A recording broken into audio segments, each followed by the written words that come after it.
Hello everyone and welcome to another edition of Souris Valley Sabre Dogs Baseball. And we'll try to get game one in here this evening, as last night it was postponed.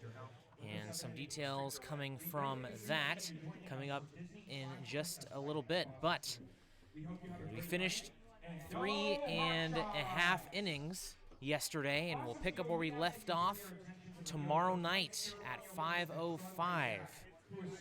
As we had a couple of firsts last evening, including the first hit by Bo McClintock and Luke Quick. And Josh Pano also came in for his first time. Sabre Dogs and the Hotshots were tied 1-1 in the bottom of the third. And last night was a wild night in the Expedition League, including four teams with 10-plus runs, including a 17-16 marathon, which favored the Pure Trappers over the Badlands Big Sticks. As for the Western Nebraska Pioneers, they clobbered the Sodbusters 20-0 last night. No score from the Casper at Fremont game. And then the Spearfish Sasquatch beat the Weed City Whiskey Jacks 11-1. So in terms of the standings, that puts us at quite a sticky situation in the Clark division, with the Spearfish Sasquatch now just a half game back of the Pioneers. Pioneers are 10-4 and the Sasquatch are 10-5. Casper Horseheads are 7-7, the Fremont Moo are 5-8, and the Hastings Sodbusters are 5-11. As for the Lewis division, the Badlands Big Sticks are 11-5 and in first place. They lost 2 games in a row. Now tied at a record of 7-8 and 6-7 are the Hotshots and the Sabre Dogs. The Hotshots with a slightly better win percentage, but both 3.5 games out of first place. Pure Trappers are 7-9, 4 games out, and the Whiskey Jacks are 5-10 on a 3-game losing streak and in last place. So some more details about the games going on tomorrow. So mentioned that yesterday we got to the bottom of the third, and we will pick up where we left off tomorrow at 5:05. We'll finish that game all the way through 9 innings, and then 30 minutes after that game is up, we will start the second game of the doubleheader at approximately 6:35 is when we'll try to get it underway, but we'll see if that ends up happening. I highly doubt that they'll get that remaining 6 innings done in that hour and a half unless it's a total pitcher's duel. But regardless, it will be 2 games going on tomorrow night, and that final game will be going 7 innings, not 9. So about 13, 14 innings being played tomorrow.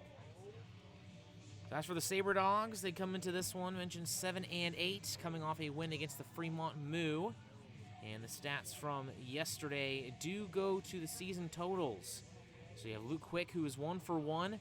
And so is Bo McClintock. He got an RBI double, and then Luke Quick got a single, but was picked off yesterday between first and second base.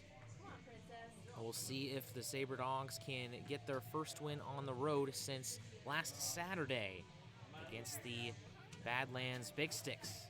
This is a big series for the Sabre Dogs as they finally have some reinforcements. I feel like I keep saying that over and over again, but we keep adding more. So plenty of depth for the Sabre Dogs now, which was an issue for them, and especially during their first road stand, in which they ended up going 4-2. So if there are any players struggling, then you can give them a little bit of a rest and clear their head and put some new players in, which is going to be very nice. So the Sabre Dogs will get this game underway at 6:35. We'll send it to a couple commercials. We'll be right back here on Sabre Dogs Baseball.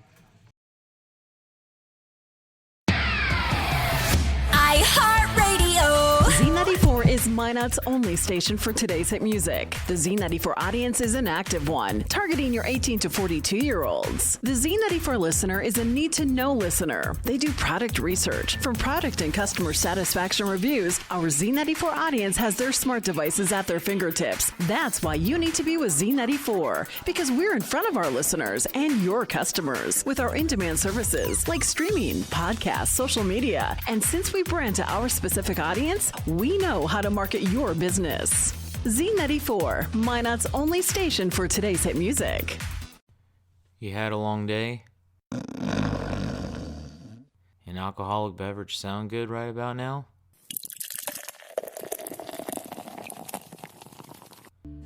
Souris River Brewing Company has you covered.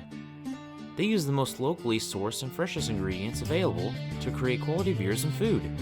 Souris River Brewing Company sources food and grains from their neighbors to maintain our local economy and to serve you.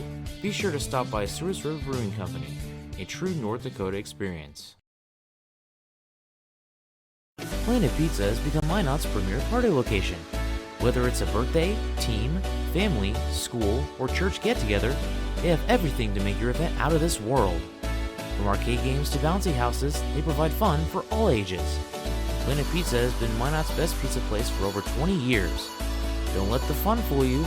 Their pizza is fresh and delicious every time. To book a party or to order, call 701-852-1700. The Sleep in Minot is the #1 favorite place to stay when visiting. The Wi-Fi is always free and the breakfast is always hot and delicious. It's also the most convenient hotel for the kids when they want to hang out at the Dakota Splashdown Water Park. For the grown-ups, the hotel is attached to the Dakota Square Mall so you can shop till you drop. Then in the evening, be sure and stop in at the best-kept secret lounge for a drink. The Sleep in Minot is a proud sponsor of the Souris Valley Sabre Dogs, the largest sleep in North America, where everyone dreams better. We are back with Sabre Dogs baseball, just a few minutes away from first pitch. For the Sabre Dogs, it'll be Xavier Caldwell on the mound, and as for the Hotshots, it'll be Noah Soltero.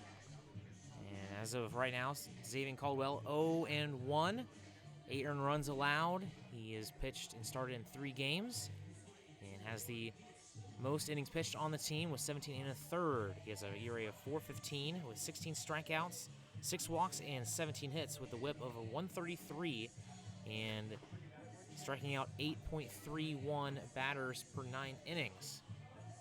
And as for Soltero, this is his second start of the season. He has allowed just 1 earned run on the year, has an ERA of 1.80. with 5 innings pitched, 5 strikeouts, 2 walks, 5 hits allowed with a 140 whip, and 9 strikeouts per 9 innings. Here's today's starters. First for the Hotshots, leading off and playing second, and making his second leadoff appearance in the series is Luke Glasgow. Batting second, playing right field, is Joe Guidry. Batting third and playing shortstop today is Jake Anderson. Willie Loujois will play DH and bat cleanup. Parker Borg will play third base and bat fifth. Hunter Frericks will play left and bat sixth. Batting seventh is Ian Von Wald. He'll do the catching. Batting eighth is Austin Allen. And batting ninth, well, I didn't get that right on here, so let's move on to the Sabre Dogs. Leading off is Philip Childs, left fielder.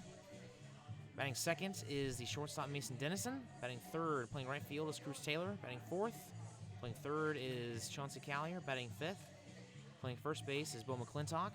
Batting sixth and playing second is Josh Pano. Batting seventh and DHing is Alex Hay. Batting eighth and playing catcher is Justin Henley. And batting ninth and playing center is Luke Quick. So we'll send to another commercial break, play some music, and we'll be right back. You're listening to Sabre Dogs Baseball.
Audio Jungle.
Audio Jungle.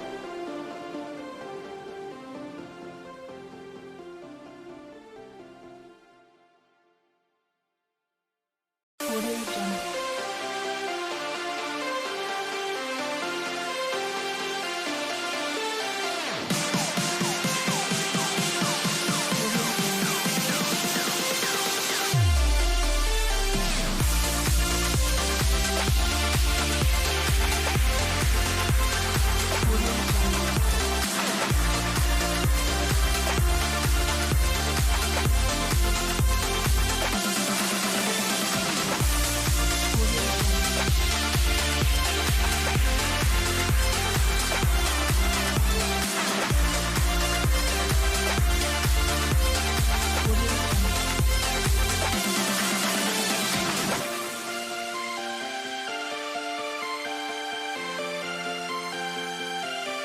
Audio Jungle.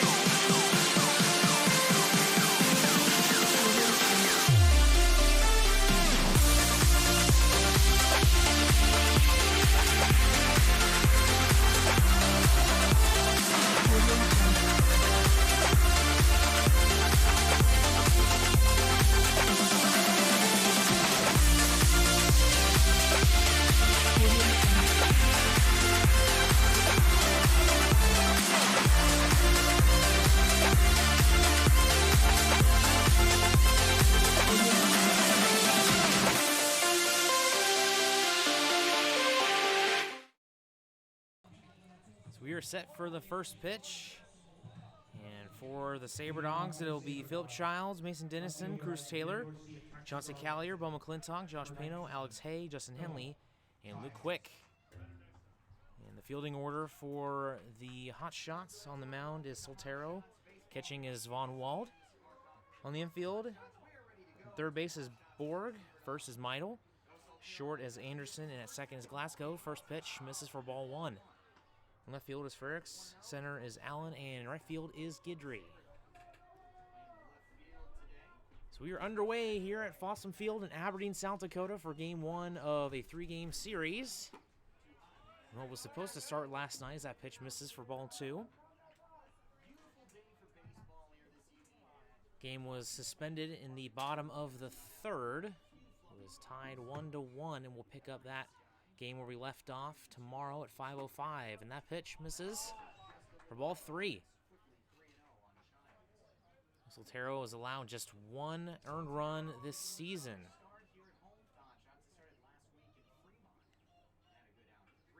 3-0 pitch. That one in there on the lower portion of the strike zone for strike one. Childs started out 0 for 2 yesterday. Glad it's a new day. Get him a fresh start. That one is hit in the air. That'll be fouled out of play, and we'll have a full count. Good job by Soltero to fight all the way back.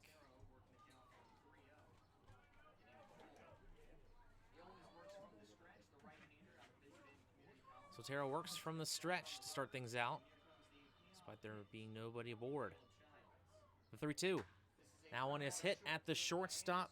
Anderson throw over to first in time for out number 1. I'll bring up Mason Dennison, over 2 yesterday as well with 2 flyouts. Dennison batting .212 on the year with 7 hits, 7 runs, and 5 stolen bases. See if they can get him going this evening.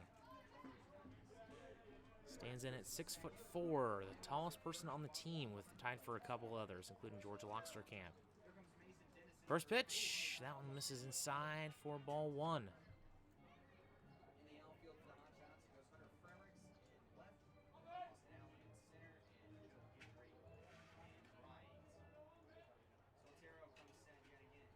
Sabre Dogs failed to score on the top of the first yesterday, and that one in the dirt and gets away from Von Wald, the catcher, for the Hotshots. Now we'll make it 2-0. So 2 consecutive at-bats for the Sabre Dogs. We start behind the count. See if Soltero can fight back in this one as well. These 2 teams battling for second place in the Lewis division. This one is hit in the air, a blooper into left field, and that will drop for a base hit. Around first base. So 1 out single for Mason Dennison. Now we'll bring up Cruz Taylor. 19 for 59 on the season, a .322 batting average, 3rd on the team. Only behind, Wilson Rubion and Chauncey Callier.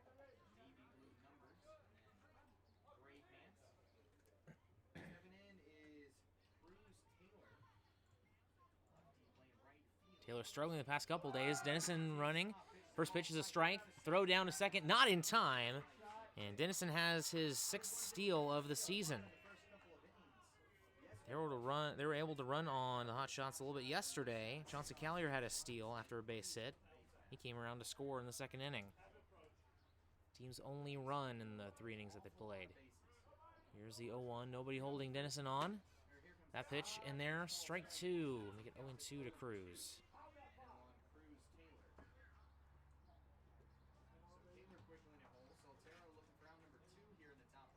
So Soltero is ahead in the count here.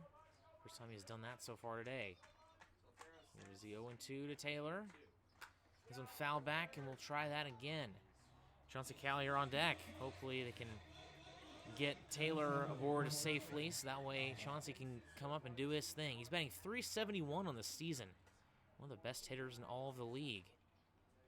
Has the most hits and the most stolen bases, and also near the top of the league in a bunch of other categories. The 0-2 again. That one misses. They'll make it ball 1. That one just barely missed on the outside edge of the plate.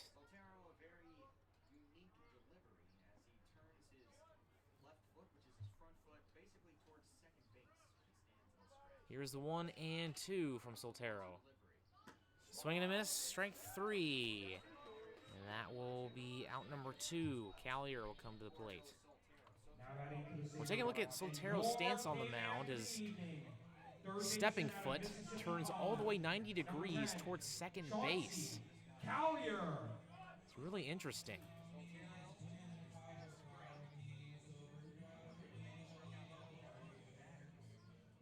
Really trying to hide the ball from the hitter. First pitch to Chauncey. That one, foul tip for strike 1. Chauncey tends to start behind in counts because he likes to swing early on. Here's the 0-1, the pitch. This one is fouled. Almost hit our third base coach, Brock Bauckham. Heads up over there. Make it 0-2.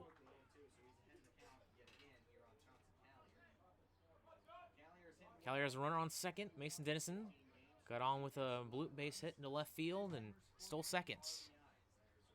2 outs here in the top of the first. No score.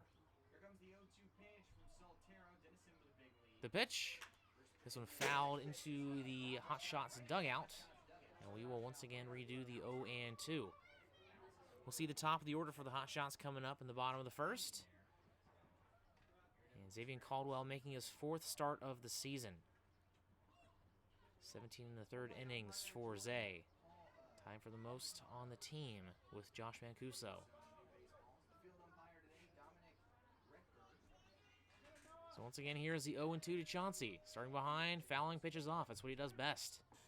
And he'll see the pitch he wants, and he'll hit it where he wants to. And that one, swing and a miss, strike 3. Sometimes it doesn't pay off. He has struck out a total of 15 times this season, which is the second most on the team, only behind Austin Reno. So 2 strikeouts for the starting pitcher, Noah Soltero, for the Hotshots. We'll head to the bottom of the first. No score. We'll be right back.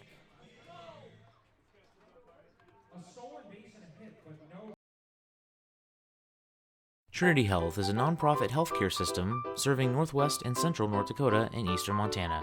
With a care hospital in Minot, more than 40 specialties, several rural health clinics, and a long-term facility, Trinity provides a full complement of healthcare services to the region. Since 1922, they have been committed to looking ahead and improving in ways that provide the best, most compassionate care for their patients, families, and communities. Trinity Health, where their mission is, being committed to preserving and improving the quality of health to the people they serve. Know what's below. Call before you dig. Whether you call 811 or use ITIC to file your locate requests, North Dakota One Call makes sure you're able to navigate the One Call process as easy as possible. Whether you're a professional contractor working on a project or a novice homeowner just installing a fence, contact us every time you dig to ensure no underground lines are damaged. It's easy, and it's the law. Dig safe. All right, so the Hotshots coming up. It'll be Luke Glasgow, Joe Guidry, Jake Anderson, Willie Loujois, Parker Borg, Rob Meidel, Hunter Frericks, Ian Von Wald, and Austin Allen. Got that wrong in the pregame. As for the fielding order for the Sabre Dogs, on the mound is Xavier Caldwell. Doing the catching is Justin Henley. At third is Chauncey Callier. At first is Mo McClintock. At short is Mason Dennison. At second is Josh Payno. Over in left is Philip Childs. In center is Luke Quick. And in right is Cruz Taylor.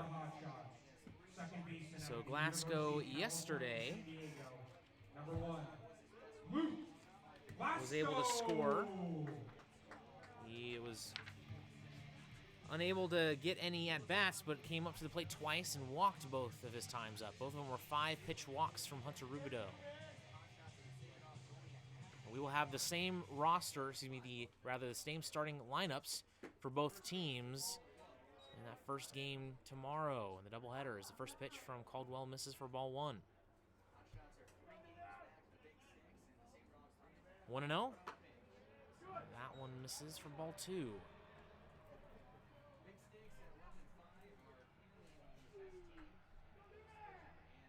Caldwell working from the windup.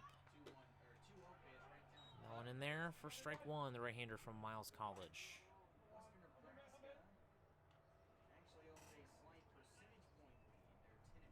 A 2-1. Swing and a miss. That evens the count up at 2-2.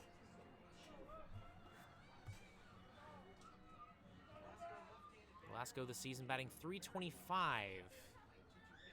Some fouled back. We'll redo that. Glasgow 6th on the team in batting average, despite having a .325 average. Also has 4 RBI and 8 runs to his name, as well as 4 doubles, which leads the team. That one is fouled back and tipped by Henley. And once again, it'll be 2-2 after 2 consecutive foul pitches from Luke Glasgow, the second baseman for the Hotshots this evening. The pitch, that one up and in, almost hits him. I'll make it 3-2. So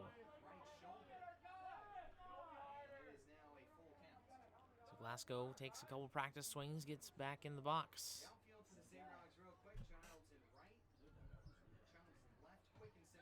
The 3-2. Misses outside for ball 4. So Glasgow is aboard with his 3rd walk in the series in 3 plate appearances. Now bring up Joe Guidry, the right fielder. Right fielder out of Spring Hill College. Guidry batting .342 on the year. Guidry. 5 RBI, 9 strikeouts, 4 runs to his name, as well as 13 hits. First pitch to him, and that one misses for ball one. Xavier Caldwell continuing to battle in his first innings. He's really struggled to have a successful first inning so far this season. The 1-0, that one misses upstairs for ball two. If Zay can just get off to a good start, he'll be having a lot better season. Once he gets in a groove, he is tough to beat. That one misses low for ball three.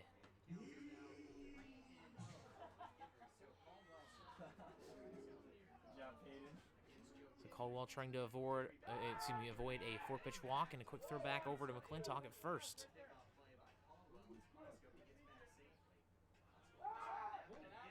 Now another throwback to first.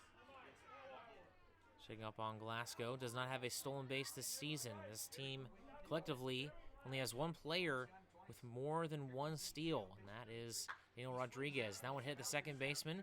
There's one, and over to first, and that is two. So a 4-6-3 double play to help get Caldwell back in it, and that is huge. As Josh Pano started it for the Sabre Dogs, able to flip it on over to second. And Dennis was able to get it out of his glove and over to McClintock in time. So now Jake Anderson comes to the plate. He had a single yesterday. Jake Anderson. He has been tearing up the Sabre Dogs so far. 2 for 5 with 2 RBI. Now base is empty, 2 outs. First pitch to Anderson. That one is upstairs. No score here in the bottom of the first. Game was suspended yesterday. It was 1-1 in the bottom of the third, and we are going to play doubleheader tomorrow. And that pitch misses upstairs for ball 2. And how that'll work is the first game will start at 5:05. It'll be continuation of yesterday's game, and then a 7-inning game after that one concludes. Swing and a miss. Strike one from Anderson. Anderson with 8 strikeouts to his name so far this season. Tied for the third most on the team.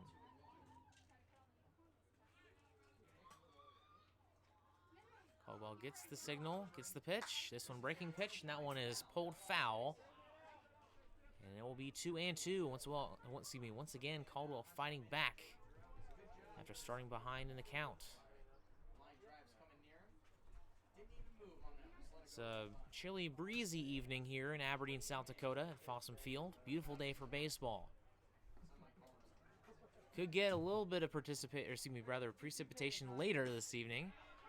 And that one in there, strike 3. So Caldwell goes 1-2-3 despite giving up a walk. Gets a double play to get out of the inning. We'll move to the top of the second. Sabre Dogs have McClintock, Pano, and Hay coming up right after this.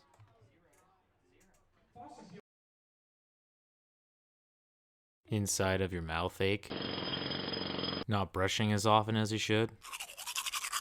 Then come on over to Kemet Dental. Kemet Dental prides on their team of highly educated dental professionals and advanced technology. Whether it's advanced dental procedures such as implants, same-day crowns, and sleep apnea, there's no problem they can't fix. Visit their state-of-the-art facility or visit kemetdental.com to learn more. Kemet Dental. We treat more than teeth, we treat people. Don't let bad weather surprise you. Stay informed with KMOT. KMOT is Minot's local NBC affiliate that keeps you in the know for all things weather-related. KMOT also makes sure that you know everything important happening in the Minot community. Want to see the latest Twins highlights? Check out KMOT's professional sports coverage, as well as their local and collegiate sports. KMOT, your news leader.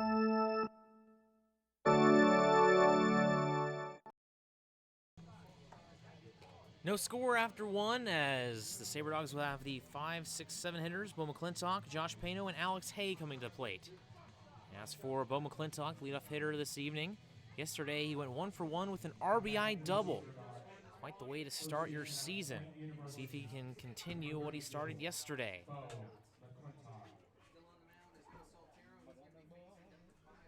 Soltero back on the bump for his second frame. Getting a signal from catcher Ian Von Wald. Sets, turns that foot 90 degrees, and pitches. First pitch in there, strike one. He also kind of, despite hiding his pitch by turning a little bit more, including turning that foot, he holds the ball out for a little bit and kind of just whips it in there. And that's not protecting the ball very well. See a lot of high schoolers do that. Not very many players in the pros do that, just because you're basically giving away your pitch when you do that. Here's the 0-1. And McClintock doesn't get his second hand on his bat. I'll make it 0-2.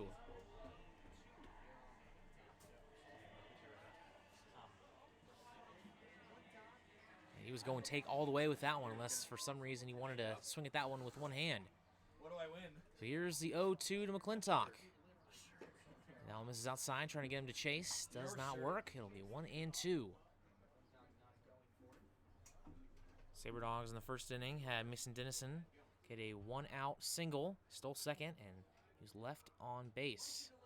1-2, hit high in the air, and that one will stay in fair territory. And that will be caught by left fielder Hunter Frericks, as him and Jake Anderson were both trying to figure out who was going to make that play. Frericks called him off at the last second. Now bring up Josh Pano, the second baseman for the Sabre Dogs.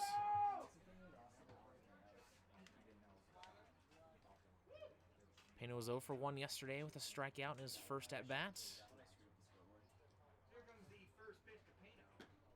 First pitch in there, strike one.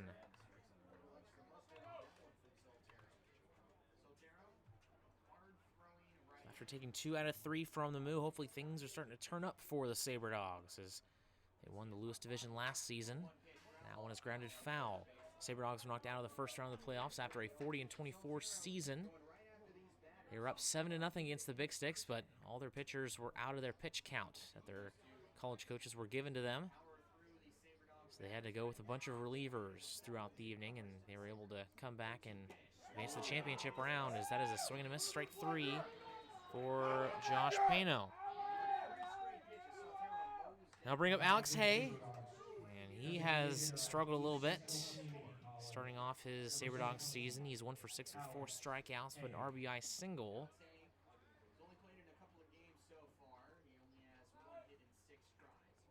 See if he can turn things around here for the Sabre Dogs. Get the second hit of the evening. Soltero once again from the stretch. That one in there, strike 1 down the middle. 4, 5, 6 hitters coming up for the Hotshots. Lujois, Borg, and Meidel in the bottom of the second. That one misses low for ball 1. They'll even the count.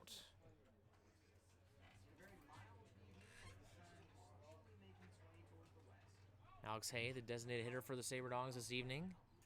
Justin Henley is doing the catching, as that one misses upstairs for ball 2.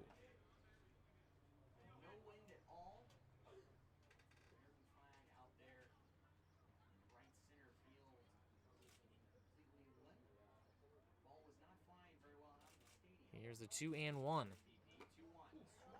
that one in there for strike 2, a swing and a miss. So one of the many reasons the Sabre Dogs have really struggled hitting is, well, they've been playing every single day, and now that you have reinforcements, you have guys like Tyler Courtney who have really struggled. They come back after a day break, and he goes 3 for 5 and gets a hit the next day. And now on a swing and a miss, strike 3 for Alex Hay, already with 5 strikeouts on the season and just 7 at-bats. So we will head to the bottom of the second. Sabre Dogs and Hotshots scoreless. I'll be right back after these messages. Baseball is America's game. It brings people together, and there's nothing better for community than people coming together. Thank you, Sabre Dogs, for providing entertainment, a family-friendly environment, and good sportsmanship to our town. These simple moments, sharing time with loved ones, create everlasting memories, and will always be in the cheering section, rooting for the home team. First Western Bank and Trust, we're not just here for you, we are you. Member FDIC, Equal Housing Lender. Forward Communication provides you an opportunity to get your message heard on radio stations all across the region. They have several syndicated radio reports you can partner on, including Ag Issues, which gives an agronomy perspective to regional agriculture. Outdoor Issues, which discusses North Dakota hunting and fishing, and Training Camp Today, which gives listeners an inside look at Minnesota Vikings training camp. Call Forward Communication at 720-0007. That's 720-0007.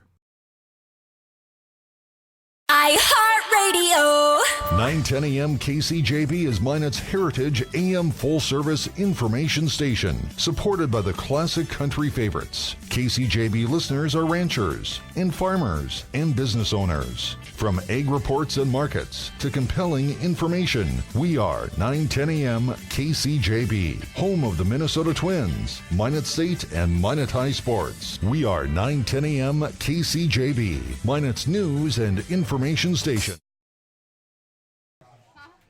Sabre Dogs Hotshots scoreless after 1.5 innings being played.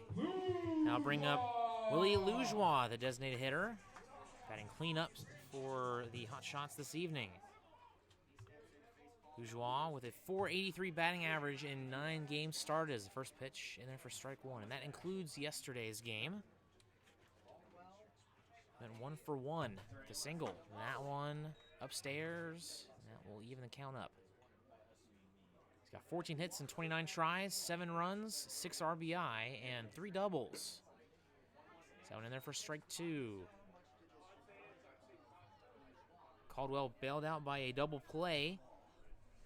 Josh Pano got it started. Flipped it over to the shortstop, Dennison, and threw on to McClintock at first for out number 2 as that one misses. To even the count up at 2-2.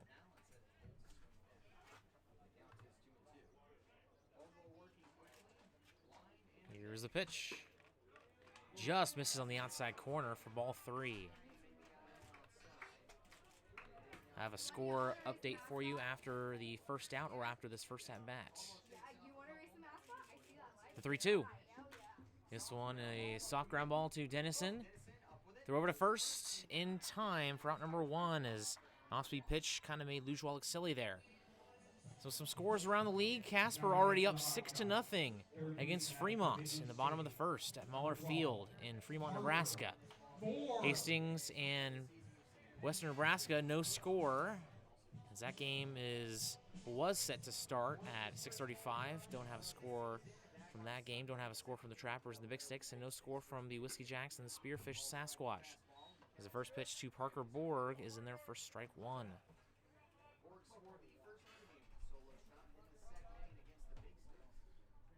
The pitch, breaking ball, that one is fouled, and it'll be 0-2 now with 1 out. And that first out to get Loujois out was absolutely crucial for Xavier Caldwell. Mentioned he's the best hitter on the team, and Caldwell not particularly starting well at the beginning of games. So get that first out against the best hitter and move on to the bottom of the order. Here's the 0-2. That one is slapped foul, sliced down the first base side, and we will redo the 0-2. As Parker Borg stays alive, the third baseman for the Hotshots.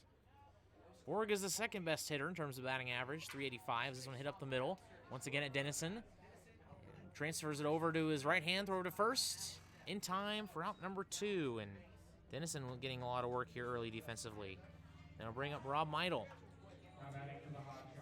Went 3 for 5 in the first game between these two teams back on Memorial Day. 2 runs, as well as 3 RBI. And he is the third best batting average on the team. 343, 12 hits, and 35 at-bats with 10 runs to his name, which is tied for the most on the team. However, he does have the most strikeouts, but he has the most RBI as well.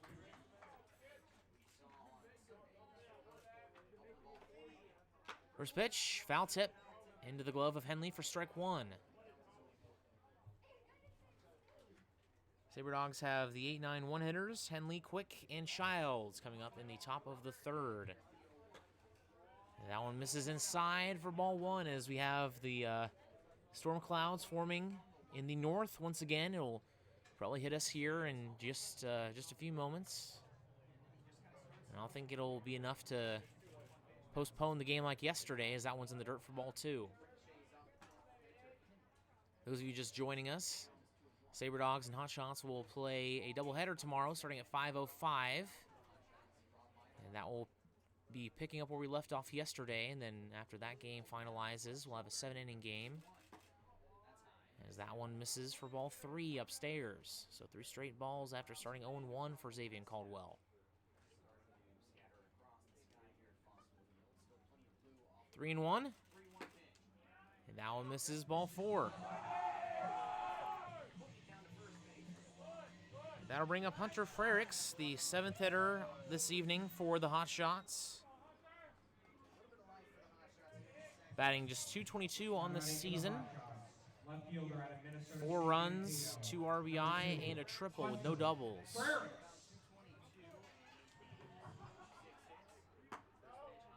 No stolen bases on the year for Meidel as the first pitch misses for ball 1.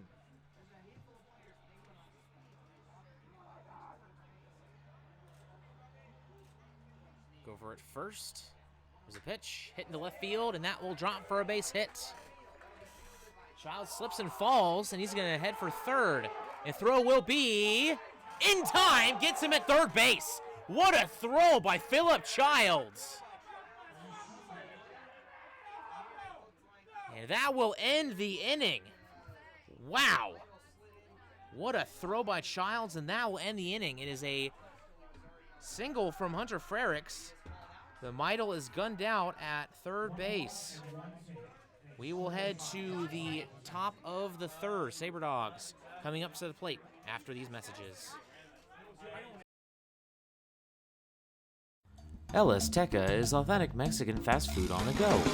Their ingredients are always fresh, so you can be sure you'll get the best tacos, burritos, tamales, and more. El Azteca is located at 2035 North Broadway in Minot. Stop in or order online to save time. If you want exclusive coupons and special offers to save more on your next visit, text El Azteca as one word to 21777. El Azteca, the most authentic Mexican food in Minot. iHeartRadio. We are Northwest North Dakota's #1 country radio station, 97 Kicks FM, playing a wide variety of today's new country to those country favorites reaching back to the 90s. With the award-winning Bobby Bones Show and a big signal puts your business where it needs to be. We are heard on over 2,000 smart devices across the country with our iHeartRadio app. From radio to streaming, web, and social media, we've got you covered. Our Kicks listeners are current and retired military, farmers and ranchers, working moms, business owners. We are 97 Kicks FM. Sabre Dogs coming up with the 8-9-1 hitters, Justin Henley, Luke Quick, and Philip Childs to start the top of the third after a cannon of an arm being showed off by Philip Childs from left field and gunning out Meidel at third base for the final out in the second inning. The Hotshots dugout right below me, you might have heard them protest and give their opinions on that call, but regardless, I'll bring up the Sabre Dogs here. Soltero goes back to work here in the third inning. That one misses upstairs for ball 1 to Henley. Henley trying to break out of his rut, if you will, batting 4 for 40 this season. Just a 100 batting average with 10 strikeouts. Now misses upstairs for ball 2. However, he has been able to get on quite a bit, getting on via walk. This is Henley's 13th game that he has started this season. So Henley stands in. Count in his favor here. The pitch in the air, foul out of play down the third base side. So make it 2-1. Henley didn't play yesterday. Hasn't played in a few days as Hay and Pollum have been taking over the catching duties for him. Ahead of that breaking pitch, that'll make it 2-2. Made him look silly there. Soltero battles back, and now even the count's up here. Nobody on here in the top of the third. The pitch, swing and a miss, strike 3. 3 consecutive strikeouts for Soltero, starting with Payno last inning, and then continuing with Hay and finishing it off with Henley. Sabre Dogs had a stretch of 5 strikeouts in a row against the Big Sticks last week. That brings up Luke Quick. He's 1 for 1 on the season, getting a single yesterday, but getting caught stealing at second. First pitch to him. That one in there, strike one for the junior attending the University of Oklahoma. He'll be a Sooner next year.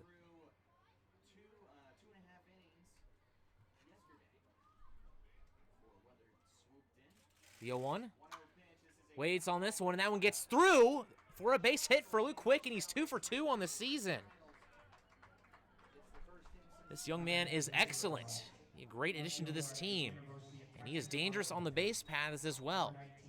If it weren't for a pop-up to the catcher, he would have been easily in there at second base yesterday. Had stolen he had 17 stolen bases at NOC Tonkawa this past season. First pitch, hit to left field, but foul.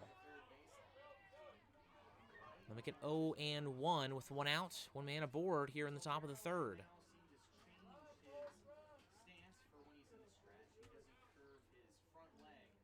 Quick gets his lead.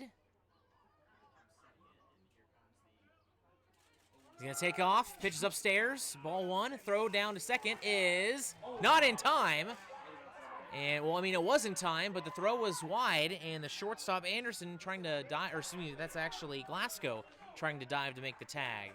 Was unsuccessful doing so, so first stolen base of this young season for Quick, and that's first of many, many to come. And now a quick mound meeting for Soltero and Ian Von Wall, the catcher for the Hotshots. So now runner in scoring position as the Clouds continue to make their way over here at Fossum Field in Aberdeen, South Dakota. Soltero steps off the mound. Glasgow drifting towards second base to try to hold him on. Glasgow was not happy with that call after it was made. The 1-1. This one grounded foul. And Coach Bockham just gets that one with one hand, a lazy grounder. Make it 1-2. Childs' first time up. Grounded out to the shortstop, Jake Anderson.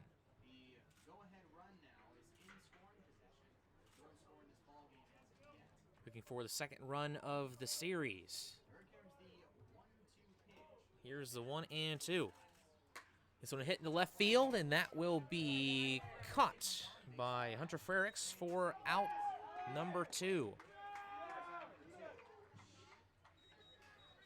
Now bring up Mason Dennison. Got a single in the first inning with a stolen base. See if he can continue what he did.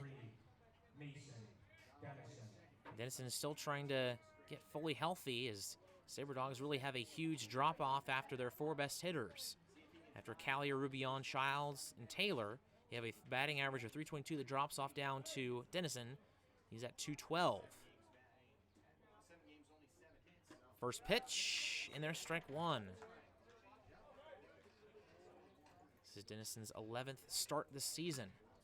Has just 7 hits, 9 strikeouts, 7 runs, and 5 stolen bases. Make it 6 with his stolen base in the first inning. Here's the 0-1 to Mason, the second-year player for the Sabre Dogs. It's a bloop. And a nice catch by Jake Anderson. It's a little bloop. And it was caught by the shortstop for the Hotshots, and that will end the inning. So we will go ahead and head to the bottom of the third. Sabre Dogs held scoreless once again, despite having Luke Quick get on via single and stealing seconds. We'll be right back after these messages. More Sabre Dogs baseball.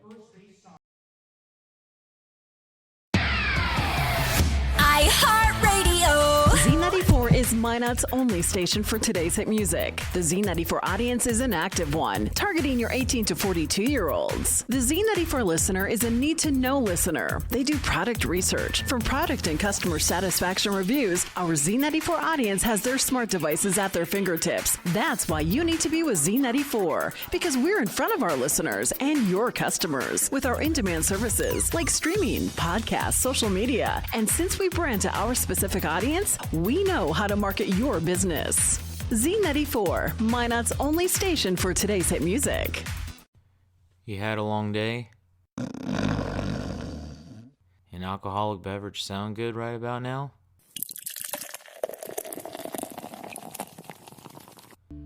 Sewers River Brewing Company has you covered. They use the most locally sourced and freshest ingredients available to create quality beers and food. Souris River Brewing Company sources food and grains from their neighbors to maintain our local economy and to serve you. Be sure to stop by Souris River Brewing Company, a true North Dakota experience.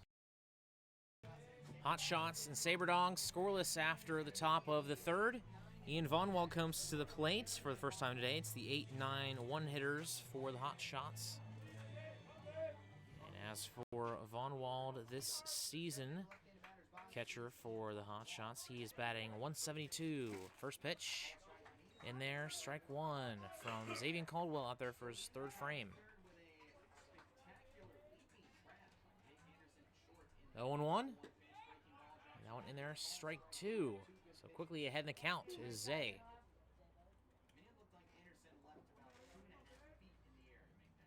The pitch, that one upstairs, trying to get him to chase, unsuccessful.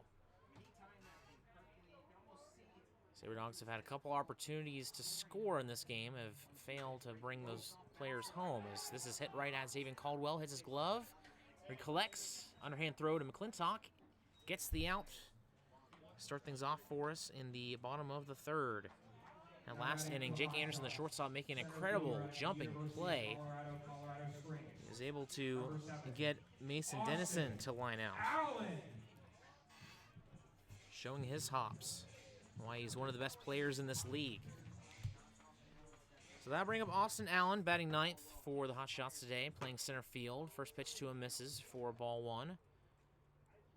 Just his ninth game he has played. He's batting just 4 for 28, a 143 batting average. That one in there for strike one to even the count with one out, nobody on here in the bottom of the third. Sabre Dogs with 2 hits so far. Hotshots with 1. The pitch, upstairs, 2-1. Stephen Caldwell not wasting any time on the mound here this evening. The pitch, not quite as quick as Jace Mapston, but still a very quick release, as that makes it 3-1. It's a good thing, though. Get into his rhythm. That one is swing and a miss. It's behind on that fastball. That'll make it 3-2. And you have someone like Sage Deem who takes his time, still in control of the tempo. Junior from UNLV did not make the trip out here this week, as that one is hit up the middle past Caldwell. Played by Payno, throw to first, and in time, what a play by Payno. Second baseman for the Sabre Dogs for out number 2.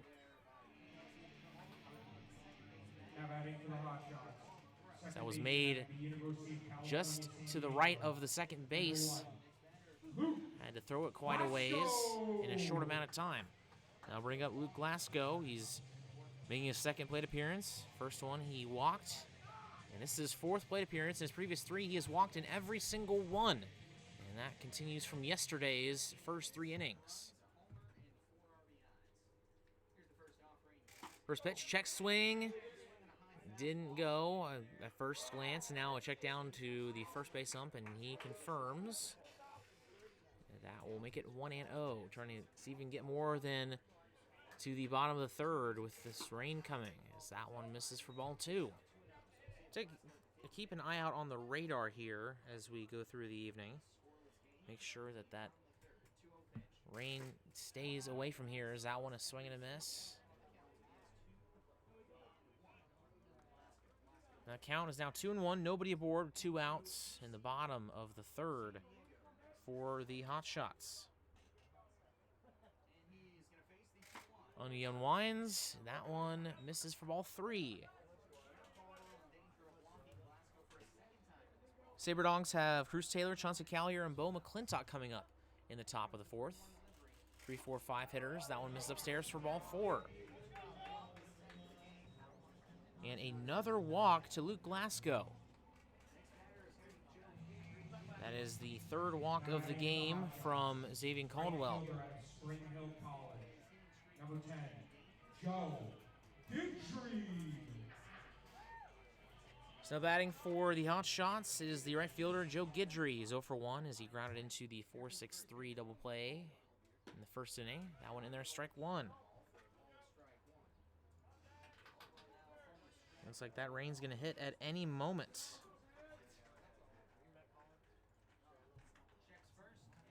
unless it misses us over to the west, which is definitely a possibility. Probably not going to get a whole lot of it, even if it does come, as that pitch is in there for strike 2. Runner over at first is Glasgow. No stolen bases on the year. 0-2. In the dirt. Henley scoops it up, throw down to second, not in time. It'll be a stolen base for Glasgow. Or it could be a passed ball. We'll see if what the official scorer calls it. Rather, it's a pass ball or a stolen base. Here's the 1-2 to Guidry. Now runner in scoring position. Powell steps off, looks over at second. Pino drifting over, but not playing too close. Now Dennison signals him to clear out, and Dennison now trying to hold him on here. There's a backs off as the pitch is a little grounder over to Caldwell. Over to first in time, as he almost threw that right at the back of the runner, Joe Guidry, but he gets the play. And that will send us to the top of the 4th. A very quick game going on here. Played for no more than 30 minutes. And we already are a third of the way through this game. We'll send it to the top of the 4th coming up after these messages. Planet Pizza has become Minot's premier party location. Whether it's a birthday, team, family, school, or church get-together, they have everything to make your event out of this world. From arcade games to bouncy houses, they provide fun for all ages. Planet Pizza has been Minot's best pizza place for over 20 years. Don't let the fun fool you. Their pizza is fresh and delicious every time. To book a party or to order, call 701-852-1700. The Sleep in Minot is the #1 favorite place to stay when visiting. The Wi-Fi is always free and the breakfast is always hot and delicious. It's also the most convenient hotel for the kids when they want to hang out at the Dakota Splashdown Water Park. For the grown-ups, the hotel is attached to the Dakota Square Mall so you can shop till you drop. Then in the evening, be sure and stop in at the best-kept secret lounge for a drink. The Sleep in Minot is a proud sponsor of the Souris Valley Sabre Dogs, the largest sleep in North America, where everyone dreams better. Scoreless after 3, Sabre Dogs and Hotshots here in the first game of a 3-game series. Game 1 was supposed to be yesterday, but it was rained out after we got to the bottom of the 3rd. It was 1-1, and we will resume that game tomorrow at 5:05. And then after that game concludes, we'll have a 7-inning game. 30 minutes after the first game concludes. Now batting for the Sabre Dogs, right fielder at the University of North So as for the Sabre Dogs coming up, it'll be Cruz Taylor coming up. 0 for 1 on the day with a strikeout.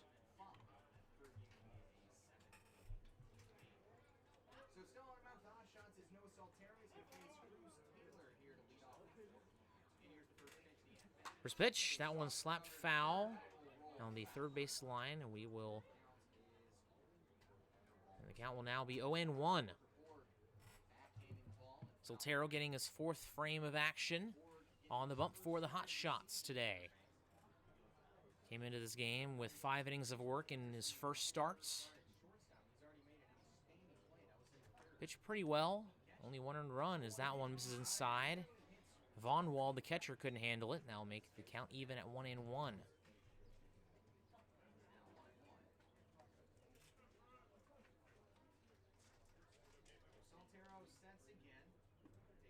There's Soltero's pitch. That one is outside, ball 2.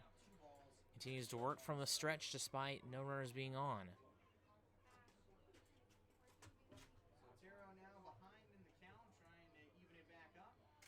The 2-1, check swing, and that is going to be at the third baseman Borg. Throw is just in time, as the throw is a little high, but Meidel's able to corral it for out number 1. Now bring up Chauncey Callier. Struck out his first time up. Chauncey Callier. Batting .371 on the season. One of the best hitters in this league. However, 15 strikeouts to his name, including getting 1 in the first. First one misses upstairs for ball 1. Soltero, sophomore from Big Bend Community College in Washington State. Grew up in North Las Vegas, Nevada. The 1-0, hit in the air towards left field, but hooking foul out of play.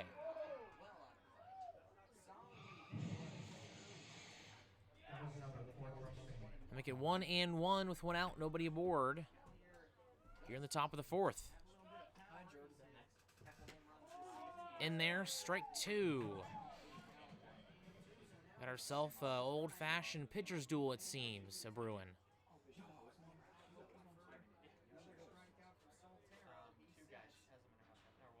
1-2. This one is a blooper, and that will be caught by Jake Anderson for out number 2. Now bring up Bo McClintock. 0 for 1, a fly out to left field his first time up. He's now 1 for 2 on the season with an RBI double yesterday. See if he can continue to do well here against these Hotshots. First pitch. Upstairs, ball 1. And his last at bat, he had an 0-1 count. I don't think he was ready. He had just one hand on the bat, and a pitch came to him, and he never got the second hand on his bat. He kind of laughed and stepped out of the batter's box and made sure he was ready for the 0-2, in which he flew out to left field. The 1-0 to McClintock. Fouled back and out of play for strike 1. Even the count with 2 outs, nobody aboard in the top of the fourth.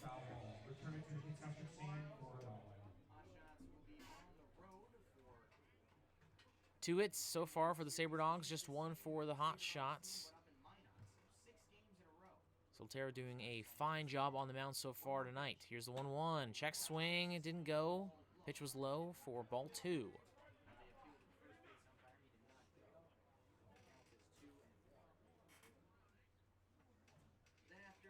Sabre Dogs as a team batting .233 coming into today's game. The 2-1, ahead of that, off-speed pitch. It was low, but he swung at it anyway. It's now 2-2.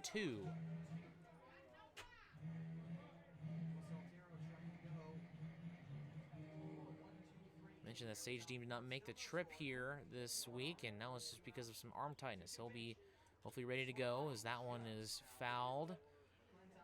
And we will redo the 2-2.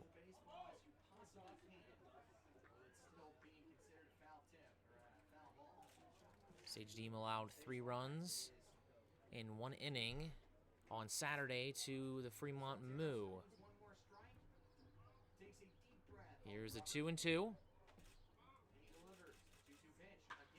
Hit into right field, and that'll be in there for a base hit. Clintock also, like Luke Quick, with his second hit of the season. 1 yesterday and 1 today, and that will bring up Josh Pano. 0 for 1 with a strikeout today. He is 0 for 2 on the season with a strikeout yesterday as well. So runner aboard. Pano seeing if he can bring him around with 2 outs here on the top of the fourth. First pitch to him. That one misses inside for ball 1. Hotshots have Anderson, Lujois, and Borg coming up to the plate in the bottom of the fourth. The 1-0. That one's fouled out of play behind home plate. That is another fourth row single. Foul. That evens up the count at 1-1 with 2 outs. On deck for the Sabre Dogs is Alex Hay if necessary. So Soltero sets and pitches. Foul back into the netting. Make it 1-2.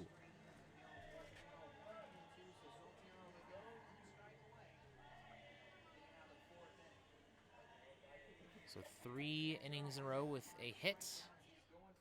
Trying to get out of this inning is Soltero. We should make that 3 hits in the first 4 innings. Runner goes. This one grounded foul on the third base side. 4 batters faced in the first, 3 in the second, 4 in the third, and Now 4 in the fourth, so a very efficient day so far. Giving up a hit in each inning. Except for the second. 2 strikeouts and a flyout. So his whip is suffering just a little bit, but his ERA staying steady, allowing just 1 earned run all year. The 1-2. This one a ground ball, and that will be past the third baseman, Borg. And a big around second base for Bo McClintock. But he'll stay there. And we'll see if that will be listed as a hit or an error. But either way, it will be McClintock on at second, and that they will give an error charge to the third baseman, Borg, for the Hotshots.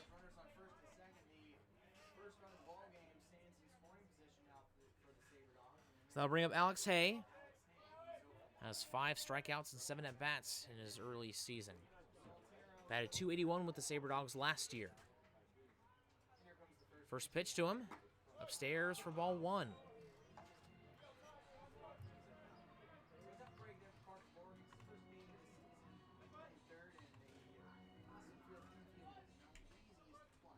Sotero sets. Looks over at second. And fires. Swing and a miss. That will even the count at 1-1. We've seen almost every infielder for the Hotshots this season in their first couple of games. It'll take them a little while to get used to the way the ball bounces. So 2 runners on for the first time today for the Sabre Dogs. That one is a lazy fly ball towards right field, and that will be caught in foul territory. Actually, they're going to say it was fair, but regardless, caught by Joe Guidry for out number 3. So another scoreless inning by Soltero. We will head to the bottom of the fourth. Sabre Dogs still unable to get on the board. We'll be right back after these messages.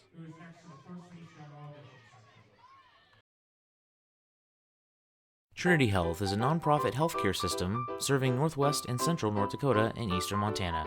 With a care hospital in Minot, more than 40 specialties, several rural health clinics, and a long-term facility, Trinity provides a full complement of healthcare services to the region. Since 1922, they have been committed to looking ahead and improving in ways that provide the best, most compassionate care for their patients, families, and communities. Trinity Health, where their mission is being committed to preserving and improving the quality of health to the people they serve. Know what's below. Call before you dig. Whether you call 811 or use ITIC to file your locate requests, North Dakota One Call makes sure you're able to navigate the one call process as easy as possible. Whether you're a professional contractor working on a project or a novice homeowner just installing a fence, contact us every time you dig to ensure no underground lines are damaged.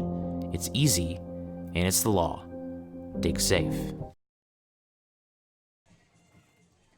Let's take a look at some of the scores around the league in the Expedition League. Well, actually, first let's take a look at some of the scores around the majors first. As one game is finalized, well, actually 4 of them are finalized. Reds beat the Indians 7-2 earlier this afternoon. A's beat the Rays 6-2. Rays having a fantastic season, 15 games over 500. Cubs beat the Rockies 10-1, and the Red Sox beat the Rangers 4-3. Those are the games that have finalized. As for the Twins, they're in the second inning as the first inning just ended. Scoreless there so far. And how about those Twins? 44-21, the best team in baseball right now. .677 winning percentage. Stephen Caldwell is back on the bump for the Sabre Dogs as Jake Anderson comes to the plate. First pitch to him was outside for ball 1. And update you on some of the scores around the Expedition League as that one is swing and a miss for strike 1. Horseheads and the Moo, already a high-scoring game so far. 11 runs in the bottom of the third. 6 for the Horseheads, 5 for the Moo. 6-0 after the bottom of the first. They've come all the way back. Here's 1-1. In the air, slicing foul, and that will just get out of here as Taylor unable to track it down in right field. No score between the Trappers and the Big Sticks, the Sodbusters and the Pioneers, or the Whiskey Jacks and the Spearfish, or in this game for that matter. So the only score is between the Horseheads and the Moo, 6-5 again in the bottom of the third inning.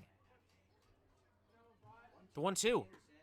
In there, strike 3 for Xavier Caldwell, his second strikeout of the game, as the first one was against Anderson. That will bring up Willie Lougeois, who grounded out his first time up. Number 16, Willie Lougeois. And this really looks like it's gonna be a pitching duel here, as long as Caldwell can get out of the fourth and the fifth inning. That seems to be an inning that the Sabre Dogs have really struggled in this past week, especially. First pitch misses for ball one. It looks like it's going to be a pitcher's duel until the fourth, fifth inning, and the opponent will score 4 or 5 runs. As that one misses for ball two. So a good start for Caldwell here in the bottom of the fourth. The 2-0. That one misses for ball three.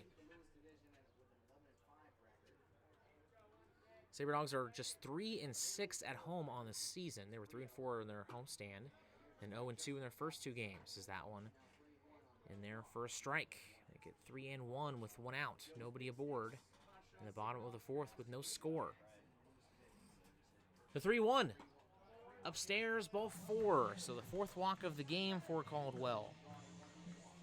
Now I'll bring up Parker Borg, who also grounded out to the shortstop, and now a quick mound visit from the catcher, Justin Henley. Just going to go over some signs here, I would assume. Looks like somebody's warming up in the Sabre Dogs bullpen.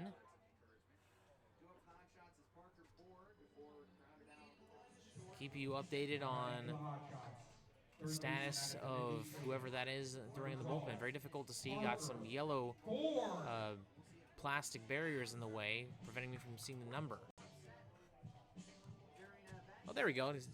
It's Cody Waters over there in the bullpen as he kind of turned around, and his numbers were in between the borders there. First pitch in the dirt, ball 1. So Cody Waters in the bullpen. He's pitched 2 games this season for the Sabre Dogs. 1 start, 1 relief outing. Relief outing went better for the right-handed pitcher. Has an ERA of 7.50 early on in the season with 6 innings of work. Check swing, went around. That will make it 1-1 to the third baseman for the Hotshots, who committed an error in the top of the fourth. Still just the 1 hit for the Hotshots, but 4 walks allowed from Caldwell. 1-1, swing and a miss, strike 2. Coming into today, Xavier with just 6 walks allowed, but 17 hits allowed, which was second on the team, only behind Mancuso's 18.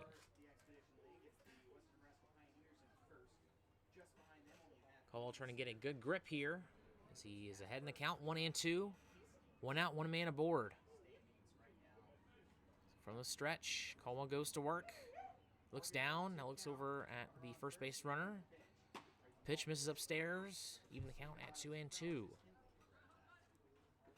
count is 2-2. No runs, 3 hits, no errors for the Sabre Dogs. Double play would be just what the doctor ordered. Just a quick check with the runner on first. As McClintock tried the old hiding the ball trick, didn't really work. Tends to work with the majors more, as they're a little bit more lackadaisical. Very, very small lead over at first by Lougeois. This one is hit at the shortstop. Double play ball, gets 1 over at first, gets 2. And another double play. And we will head to the top of the 5th. Once again, scoreless. Sabre Dogs get out of the jam. You're listening to Sabre Dogs Baseball.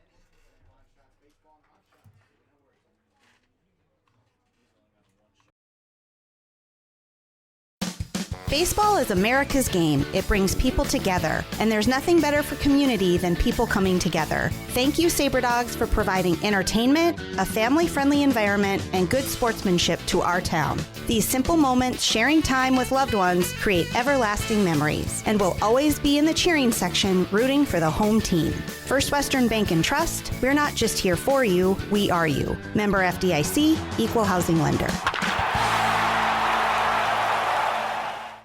Forward Communication provides you an opportunity to get your message heard on radio stations all across the region. They have several syndicated radio reports you can partner on, including Ag Issues, which gives an agronomy perspective to regional agriculture, Outdoor Issues, which discusses North Dakota hunting and fishing, and training camp today, which gives listeners an inside look at Minnesota Vikings training camp. Call Forward Communication at 720-0007. That's 720-0007.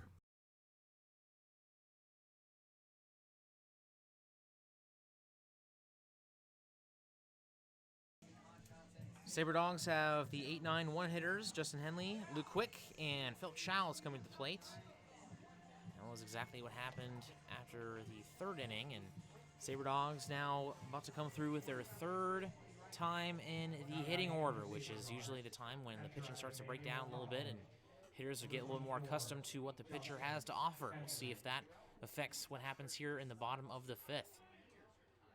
First, Henley and Quick getting their second cuts at it. Henley 0 for 1 with a strikeout, broken bat, blooper in right field, base hit. That is his fifth hit of the season, and the Sabre Dogs are in business here in the top of the fifth. Fourth hit of the game for the Sabre Dogs, and Quick 1 for 1 with a single in the third inning and stole second base. He's 2 for 2 on the season so far. Got a hit today and one yesterday as well. Trying to pick up all the pieces to that broken bat by Henley. Junior from the University of Oklahoma. First pitch. Quick's going to bunt, but it'll be foul. Got a beautiful rainbow over there in left center field. It's clear as day. Looks like we've avoided the rain and it's missing us out here to the west over in right field, which is great news. It's a full rainbow going all the way into foul territory, starting in left center field. It's gorgeous. 0-1, and that one misses for ball one.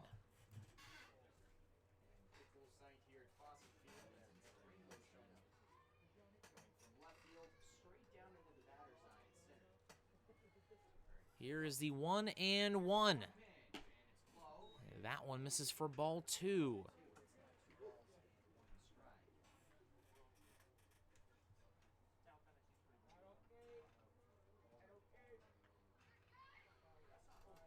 Quick stands in, ahead in the count. Pitch, swing and a miss. Now even it up at 2-2. Childs is on deck. He's 0 for 2 on the day. Sabre Dogs still trying to get on the board with 4 hits, including one from Justin Henley that put him on first base.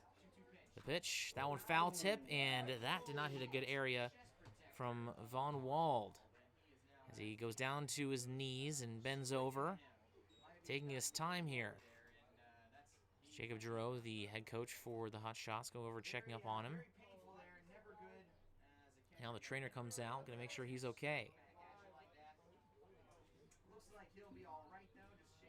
Looks like he's going to stay in this game. Hotshots have a couple other catchers, including Rob Meidel, who today is actually playing first base, and also Dylan Johnson, who is not playing today, played yesterday for the 3 innings that he was in.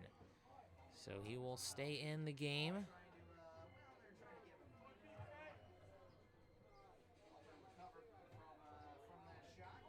So it'll be 2-2 to Quick. No outs, 1 man aboard for the Sabre Dogs.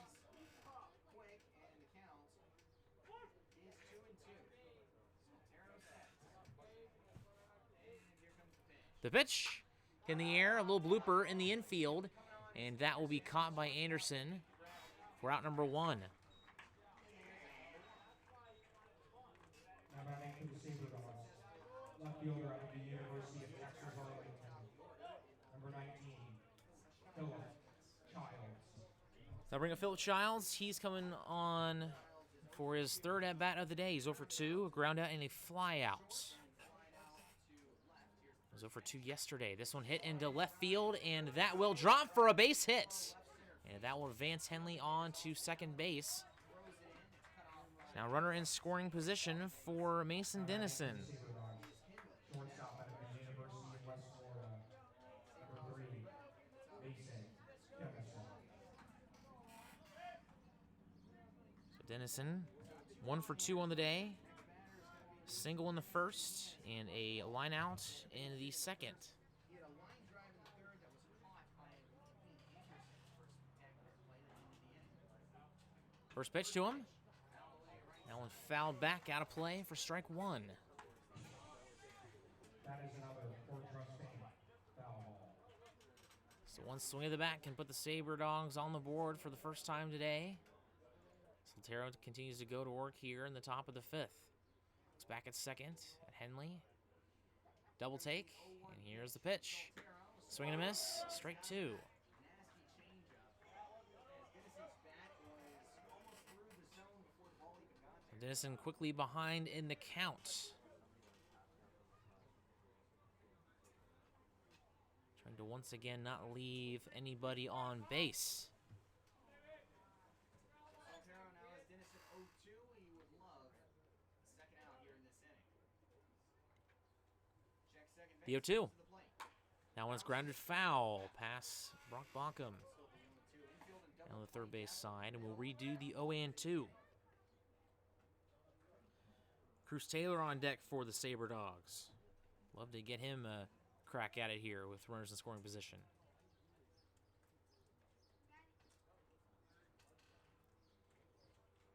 So once again, here's the 0-2 from Soltero. Turns that left foot all the way around. Here's the pitch. That one grounded at the third baseman. He boots it. Throw over to first, and that's not going to be in time, and everybody's going to be safe. Hustling out to first base. So another error by Parker Borg. That will put the bases loaded for Cruz Taylor. To the Sabre Dogs. Right fielder at the University of North Georgia. Number 11. Cruz. So that'll bring up Cruz Taylor. He's 0 for 2 on the day. Strikeout and a ground out. Batting .322 on the season. 19 for 59 coming into this game with a league lead 12 runs. And second best 11 RBI. 2 home runs, which is tied for fourth best in the league. First pitch, in there, strike one. This inning started with a base hit from It's been Chauncey and Cruz Taylor who have been the two best hitters for the Sabre Dogs, and Wilson Rubion technically has a better batting average, but he has 7 fewer RBI than Cruz. Love to see him get that up. Now, time called by Taylor as we await the 0-1. You want to see this pretty cool rainbow that's still out there in left field. Just posted a picture on Twitter. Check that out at Mark 0-1. One pitch. Outside. That one misses for ball one, and that rainbow just turned into a double rainbow as there's now kind of a rainbow in front of it. Kind of a little bit darker cloud. Double rainbow all the way. Here's the 1-1 to Cruz Taylor. See if the rainbow is good luck for the Sabre Dogs. This one hit a little blooper into the left field, hooking foul, but it will drop as it stays in play. So lucky break for Cruz, and it will now have a 1-2 count with 1 out with the bases loaded. Just needs to get it deep enough in the outfield to bring home Justin Henley from third. Bill Childs is on second, and Mason Dennison on at first. Henley is on third.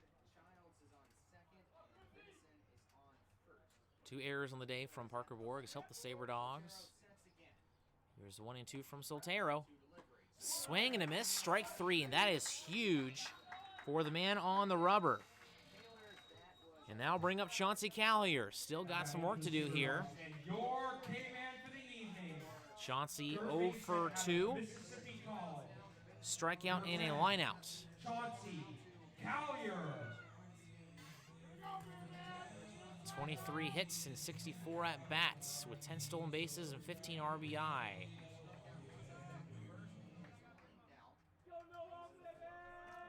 See if Chauncey can come in the clutch here. This one is blooped, foul, and out of play into the stands for strike one.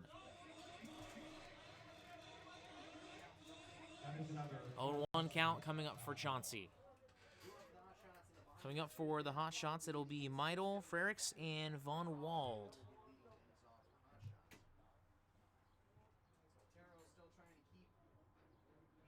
Soltero sets and delivers.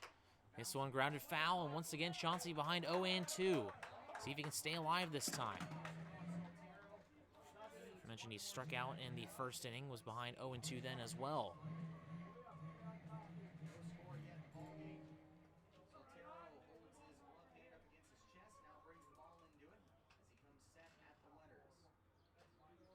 The 0-2. Going to foul back. We will once again redo the 0-2. That is another four-trusting foul ball. 5 hits for the Sabre Dogs, 1 for the Hotshots. Still zip here in the top of the 5th. 2 errors coming from the third baseman, Parker Borg. Sabre Dogs have had multiple opportunities, have not been able to capitalize, which has kind of been the story of the season for the Sabre Dogs offense. That one just misses on the outside edge. And now Soltero has some things to say to the home plate umpire. 1-2 now for Chauncey. Bends at the knees. Awaits the pitch. And here it comes. This one hit in the left field, and that will be just foul. Missed that one by a couple feet and pulled it into left field. And it will once again be 1-2, and Chauncey staying alive here. 4 foul balls by Chauncey in this at-bat so far.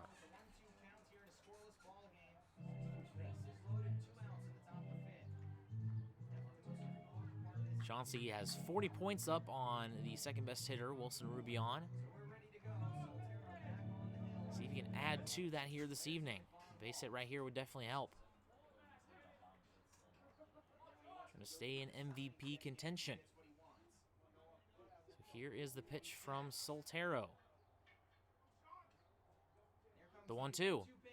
That one hit in the left field, hooking, and that will be off the wall. And that'll score 2 runs. And now Dennison will hold up at third in a 2 RBI double by Chauncey Callier. He's done it again. RBI 16 and 17 on the year for Chauncey. And the Sabre Dogs are on the board first. Dennison is on to third, Chauncey on second as Henley and Childs come around to score.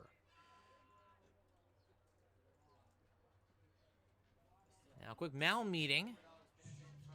Check up on Soltero.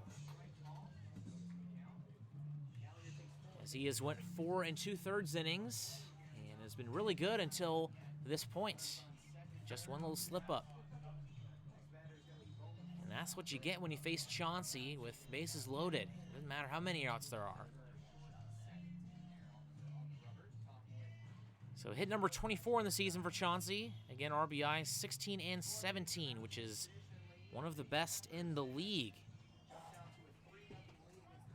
Was second in the league coming into today in RBI. RBI number 8 for Chauncey as well. And that is first in the league.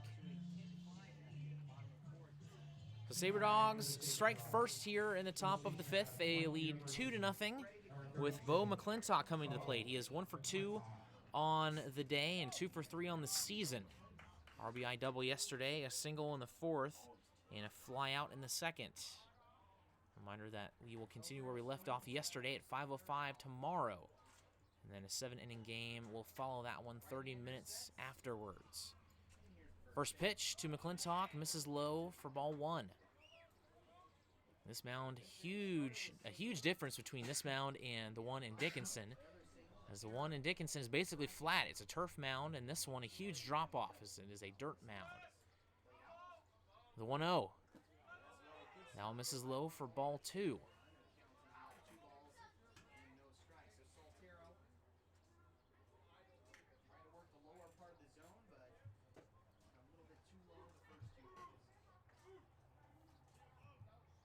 So McClintock awaits the 2-0 pitch from Soltero.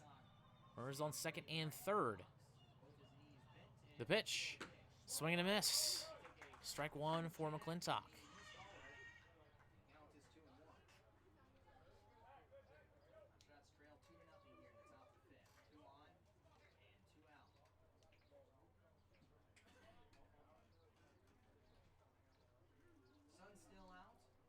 McClintock in his second game of this season as a Sabre Dog.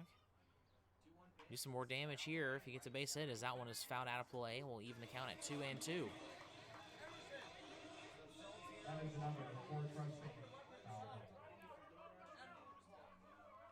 And again, for the Hotshots coming up are the 6, 7, 8 hitters: Rob Meidel, Hunter Frericks, and Ian Von Wald.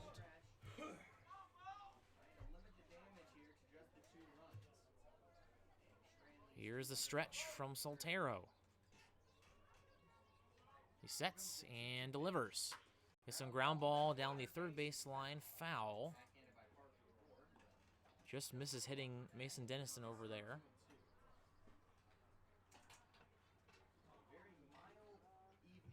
Count still 2-2 as that rain misses us to the west, thank goodness. Was not looking forward to having back-to-back rainouts. That will make things a mess. Sabre Dogs already have to make up a game against the Whiskey Jacks on June 17th at home. The 2-2. And now one hits McClintock, and he will get a free bag.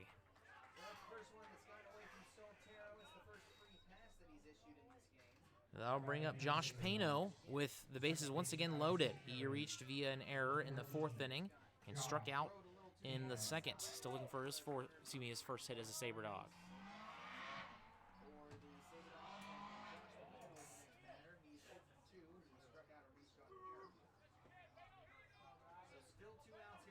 McClintock and Luquick have had a little bit better luck to start their Sabre Dogs careers, as that pitch in there for strike 1. That could all change with one swing of the bat right here in the top of the 5th as the Sabre Dogs lead 2-0 thanks to a 2 RBI double by Chauncey Callier.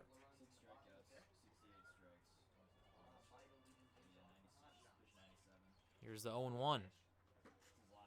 Misses outside. Now even the count with 2 outs.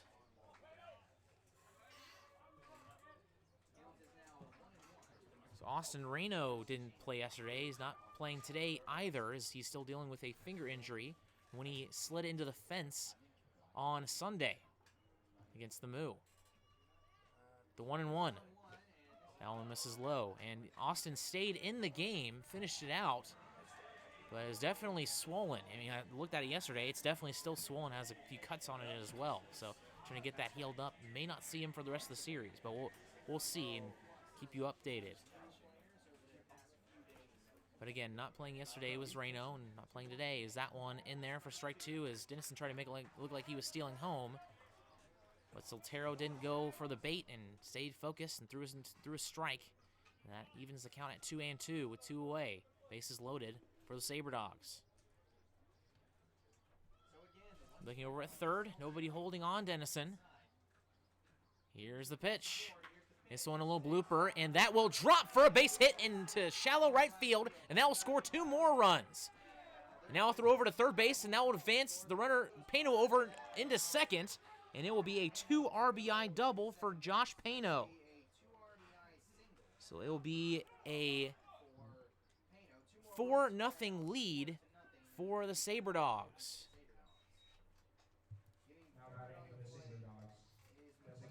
I think they'll actually call that one a double, and the throw over to third is what triggered the speedy Josh Pano to bolt for second.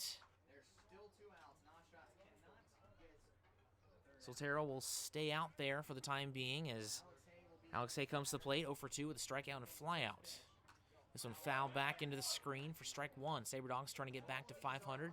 7-8 on the season, trying to get to 8-8. As for the Hotshots, they're actually 7-7 coming into today's game. So Hay goes to work, 0-1 count against him. 2 outs, top of the 5th. This one hit in the air towards right field. It's hooking, and that will be just foul. It was out of here, but it was... Oh, wow, they called that a home run. Oh, my goodness. Wow, I cannot believe that. That was a good 7-8 feet in foul territory, and they called it a home run. So it'll be 5-0, and we'll see if they overturn this here, as the other ump was over on the third base side, so he didn't get a good angle at it. The ball missed the foul pole by a good 6-7 feet. I mean, we here in the press box have a really good angle at it.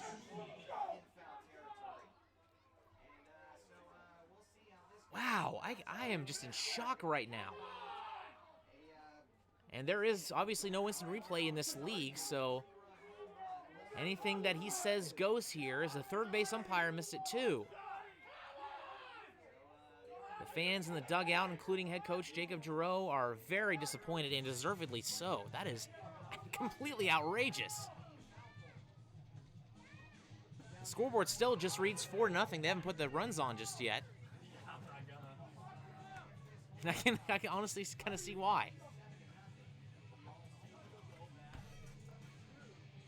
So that would be a 3-run home run. That would make it 7-0 if this stands. And head coach Jacob Giroux has been thrown out of the game.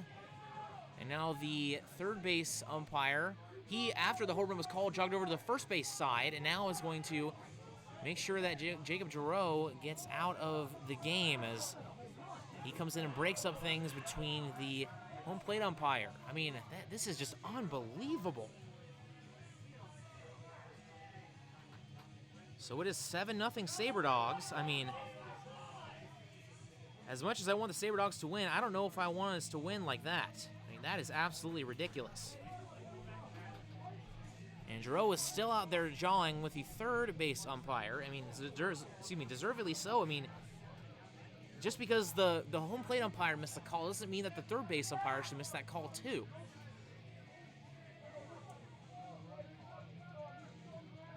Still just jawing at the home plate umpire, who is just standing there and looking on. I mean, I don't know what to say. This is unbelievable.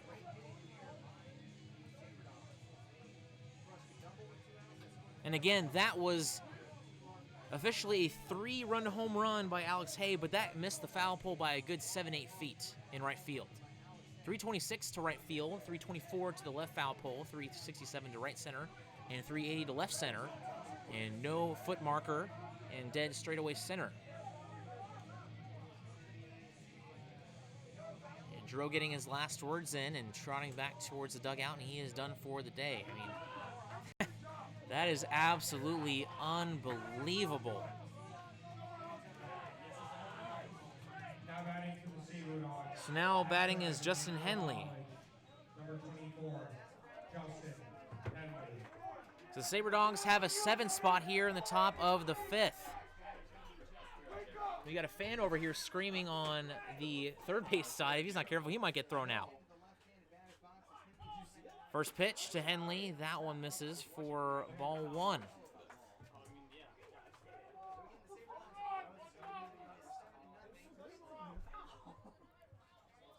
Here's the pitch. That one misses low for ball 2.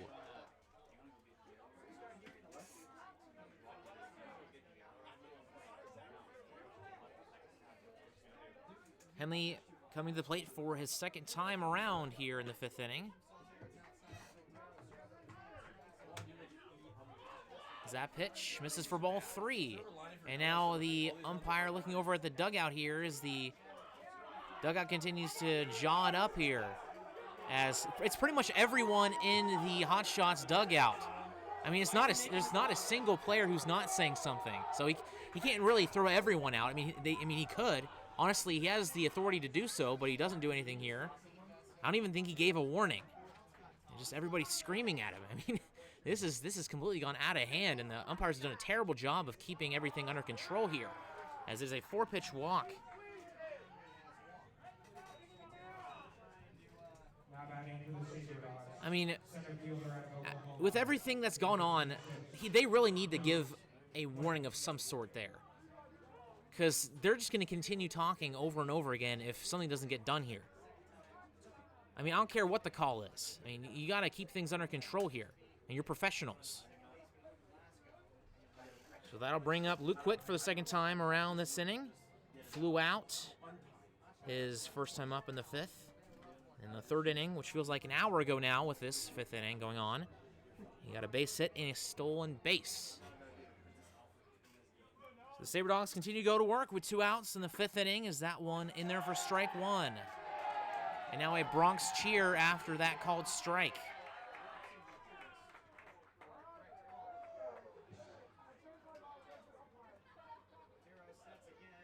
Here's the 0-1. That's in there. Strike 2. Does that one look like it was a little bit high? But if that is not a makeup call, I don't know what is. So now it is now 0-2. This game is completely off the rails now. Here's the 0-2, and that one in there. Strike 3. And that will finally end this 5th inning. That has just been absolute pandemonium. So we will head to the bottom of the 5th, coming up after the break. You're listening to Sabre Dogs Baseball.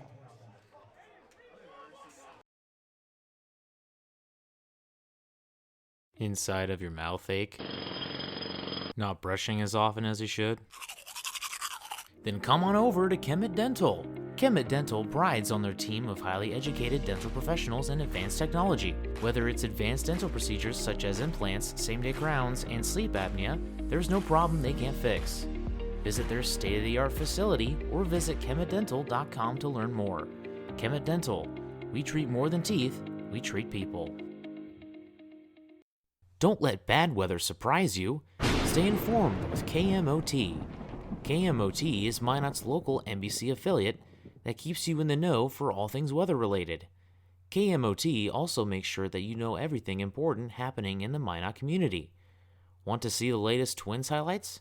Check out KMOT's professional sports coverage, as well as their local and collegiate sports.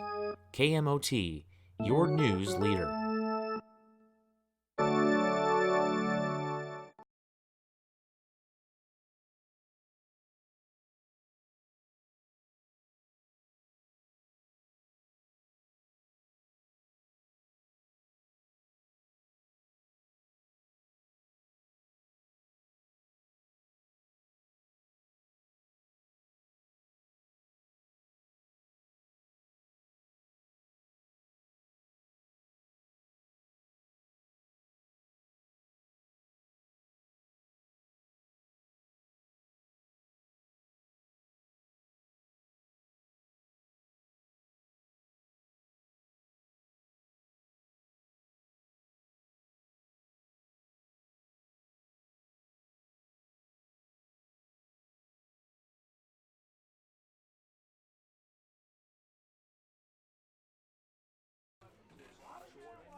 So we are back in what has been one of the weirdest innings of baseball that I have ever seen, as they get 7 runs to a extremely, questionable call, I guess what you'd call it, by Alex Hay.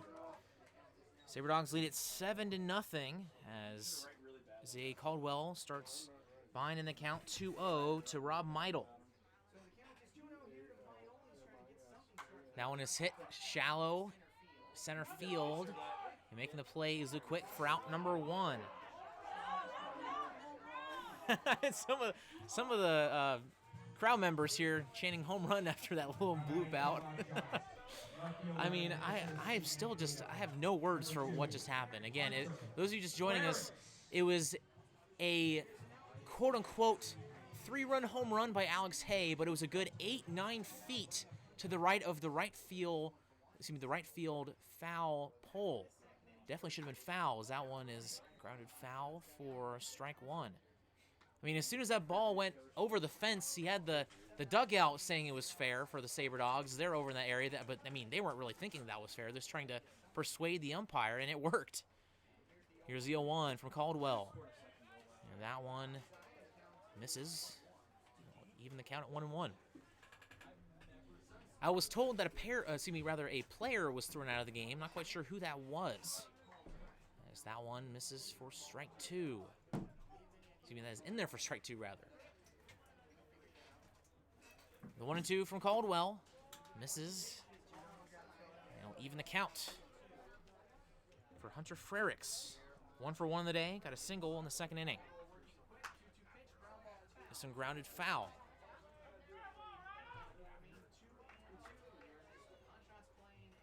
And pretty much on every fair foul play, you'll expect the umpire to get some grief one way or another. The count is even at 2-2 with 1 out. The pitch. 3 feet in front of the plate. That'll make the count full.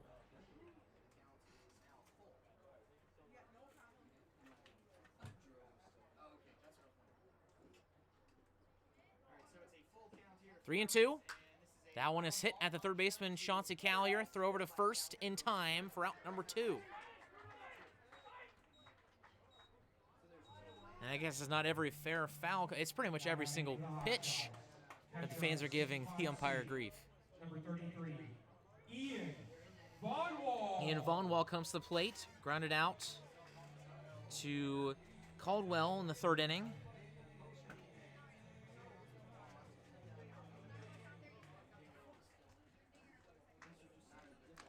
First pitch, foul back, out of play for strike 1.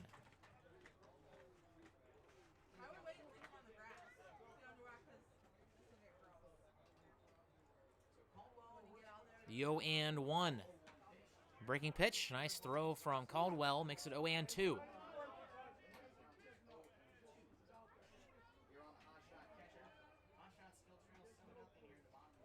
There's the 0-2 from Caldwell, 2 outs. Swing and a miss, strike 3. 1-2-3 inning for Caldwell, and he continues to deal as he has 2 consecutive 1-2-3 innings. And that will bring up the Sabre Dogs in the 6th inning. We'll be right back after these messages. Trinity Health is a nonprofit healthcare system serving northwest and central North Dakota and eastern Montana. With a care hospital in Minot, more than 40 specialties, several rural health clinics, and a long-term facility, Trinity provides a full complement of healthcare services to the region. Since 1922, they have been committed to looking ahead and improving in ways that provide the best, most compassionate care for their patients, families, and communities. Trinity Health, where their mission is, being committed to preserving and improving the quality of health to the people they serve.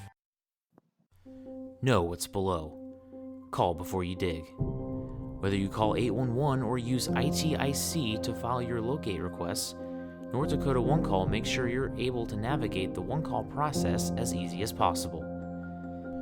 Whether you're a professional contractor working on a project or a novice homeowner just installing a fence, contact us every time you dig to ensure no underground lines are damaged. It's easy, and it's the law. Dig safe.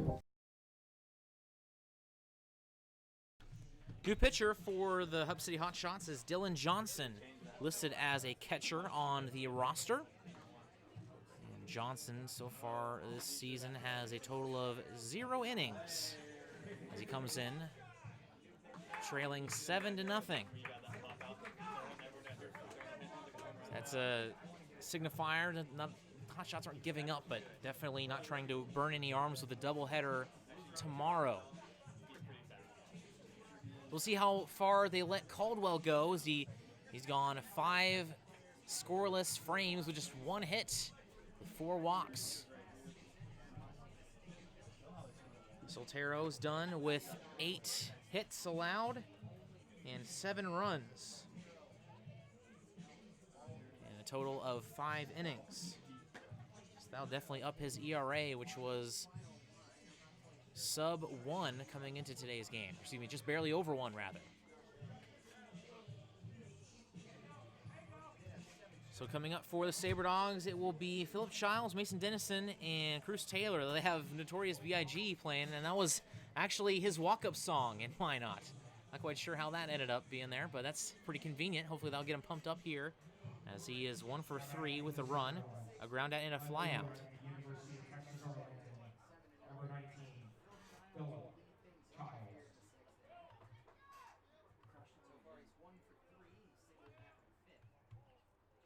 Wind up and the pitch from Johnson. That one fouled back for strike 1. Take a look at some of the scores around the Expedition League. Casper now leads it 10-5 in the bottom of the 5th. As that one misses low for ball 1. And talk about the highest scoring numbers from yesterday, 17-16 between Pierre and Badlands, which went in the Trappers' favor yesterday. And this one is hit down the third baseline fair, and that will be a couple bags for Childs as he will slide into second base safely. We'll see if that is an error or a base hit as Borg went to field that play, was unable to, as he already has 2 errors going into that play. And it looks like they will call it a base hit down the third base line for Philip Childs. Lead off the 6th for us. That will bring up Mason Dennison.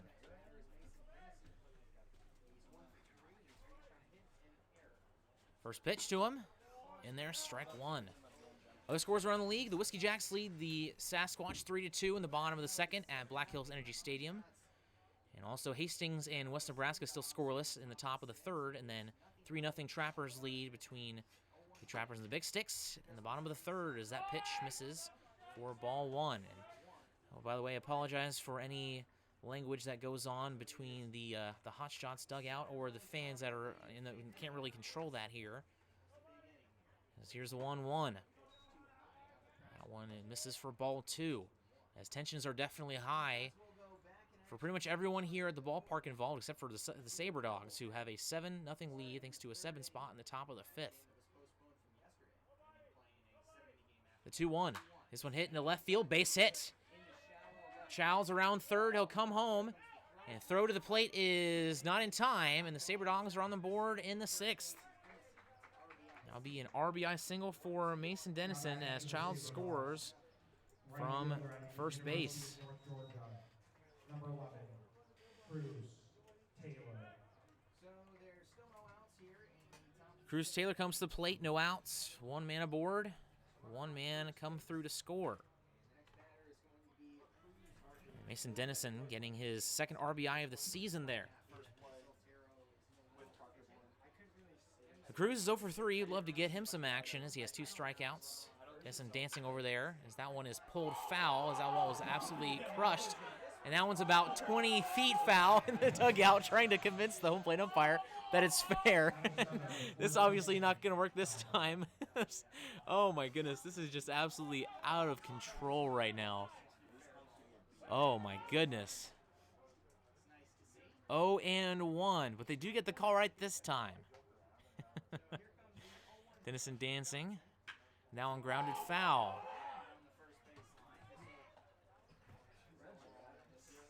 And once again, that one towards the dugout, trying to wave it fair. So 0-2 to Cruz.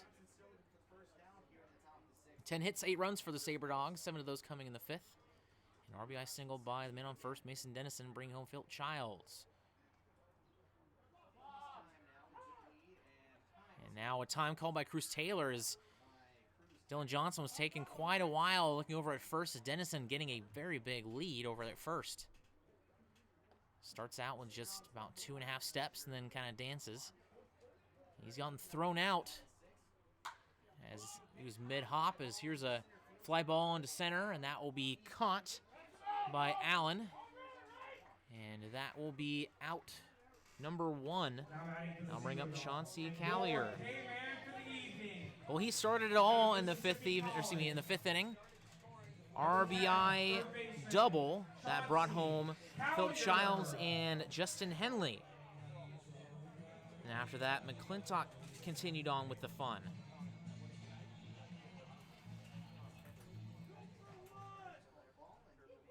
So 1 runner on, not in scoring position this time for Chauncey Callier. As that one misses for ball 1. So Chauncey is 1 for 3.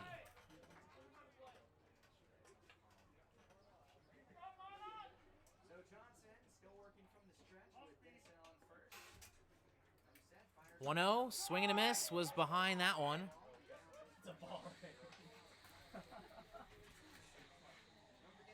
And the bickering continues from the audience in the dugout. Honestly, deservedly so. 1-1 to Callier. The pitch in the dirt. Didn't go. It'll be 2-1.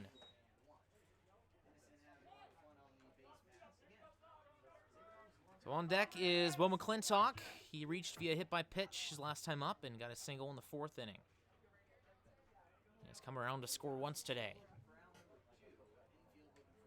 So Dylan goes to work from the stretch. Runner goes. This one hit into the gap between the shortstop and third baseman. Base hit.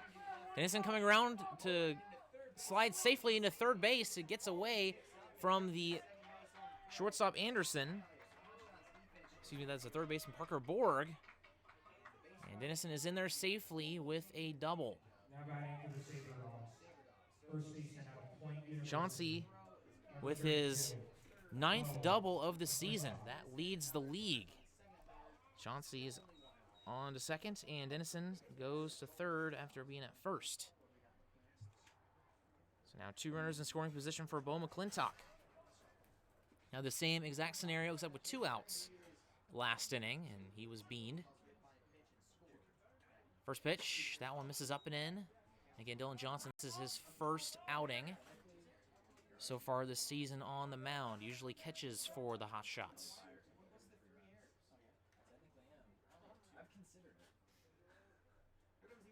1-0, swing and a miss. That will even the count at 1-1 with 1 out. Runners on second and third. Sabre Dogs with an 8-0 lead. Getting an additional run here in the 6th. Swing and a miss. Strike 2. Make it 1-2 to McClintock. On deck is Josh Pano, the second baseman for the Sabre Dogs.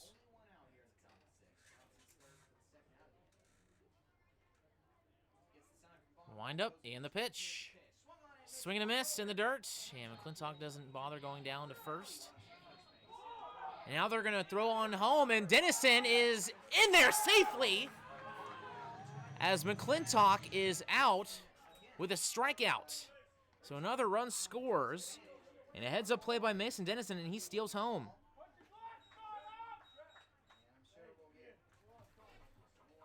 And Chauncey advances to third as well, so it'll be a double steal. Now batting for the Sabre Dogs. Second baseman. Chauncey now with his 11th stolen base of the season. As Josh Pano comes to the plate. 2 RBI single in the 5th. Pano stands in. Dylan Johnson still on the mound for the Hotshots. Runner on third, 2 outs. 2-run inning here in the top of the 6th for the Sabre Dogs. 9-0 lead. First pitch is in there, strike 1. Sabre Dogs haven't really had that blowout victory yet this season. They've all been pretty close. The 0-1. That one misses upstairs. Hasn't been a wider margin than 4 runs for the Sabre Dogs. In Brandon, Service Valley had an 8-0 lead in the first inning, but they came all the way back and brought within 3. Sabre Dogs were able to win by 4 in that game. As that pitch misses, or excuse me, rather is in there, make it 1-2 with 2 outs. The 1-2. Now on a blooper into right field, base hit. RBI single from Pano. That is his 2nd of the day. And the Sabre Dogs continue to pour it on. It is 10-0. Now batting for the Sabre Dogs. Designated hitter out of East Central Community College. Number 17, Alex Hay. Alex Hay comes to the plate. He had that controversial 3-run homer in the 5th inning. And prior to that, he had a flyout and a strikeout.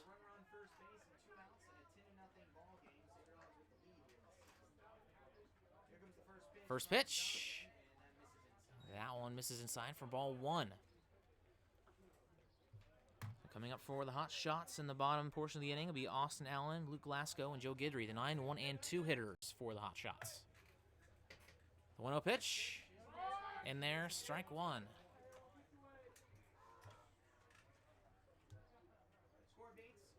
Sabre Dogs lost to the Hotshots 10-2 on Memorial Day. It is 10-0 now in favor of the visiting Sabre Dogs.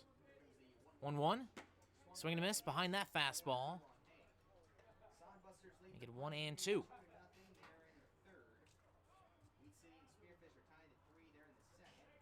Caldwell qualified for the win if he comes back out. Well, I mean, he already is, but we'll see if he comes back out in the bottom of the 6th.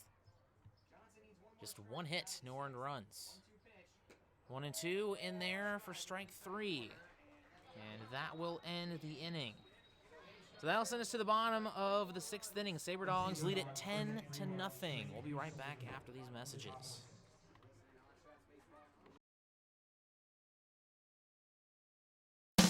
Baseball is America's game. It brings people together, and there's nothing better for community than people coming together. Thank you, Sabre Dogs, for providing entertainment, a family-friendly environment, and good sportsmanship to our town. These simple moments, sharing time with loved ones, create everlasting memories, and will always be in the cheering section, rooting for the home team. First Western Bank and Trust, we're not just here for you, we are you. Member FDIC, Equal Housing Lender. Forward Communication provides you an opportunity to get your message heard on radio stations all across the region. They have several syndicated radio reports you can partner on, including Ag Issues, which gives an agronomy perspective to regional agriculture, Outdoor Issues, which discusses North Dakota hunting and fishing, and Training Camp Today, which gives listeners an inside look at Minnesota Vikings training camp. Call Forward Communication at 720-0007. That's 720-0007.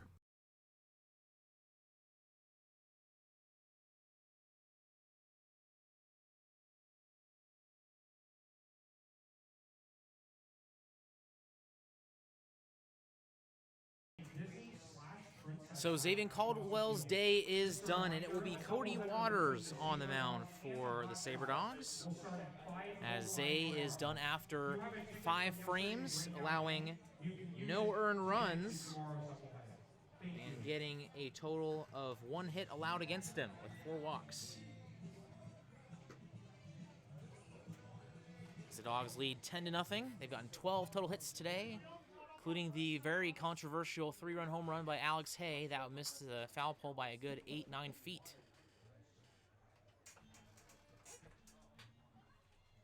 Now batting for the Hotshots. So now coming to the plate for Hub City is Austin Allen, following up with Luke Glasgow and Joe Guidry. Allen is 0 for 1. First pitch from Waters misses for ball 1.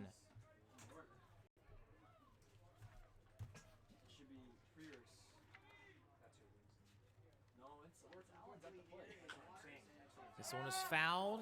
It'll be 1-1.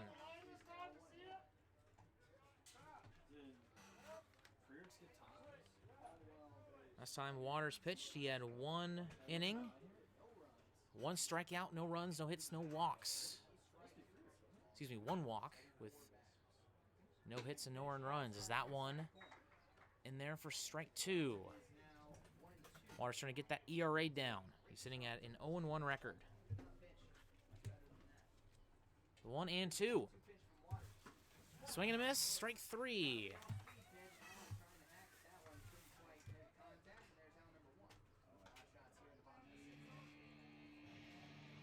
That will bring up Luke Glasgow. Second baseman out of the University of California, San Diego.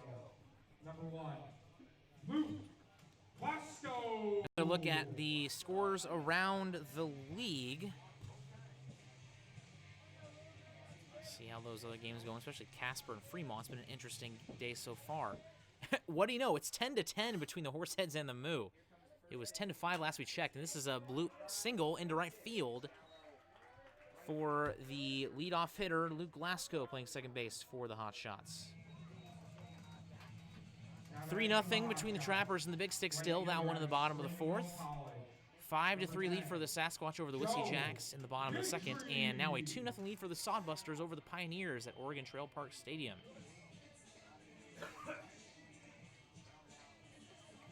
So Guidry comes to the plate 0 for 2. Hasn't gotten a plate appearance since the 3rd inning. First pitch.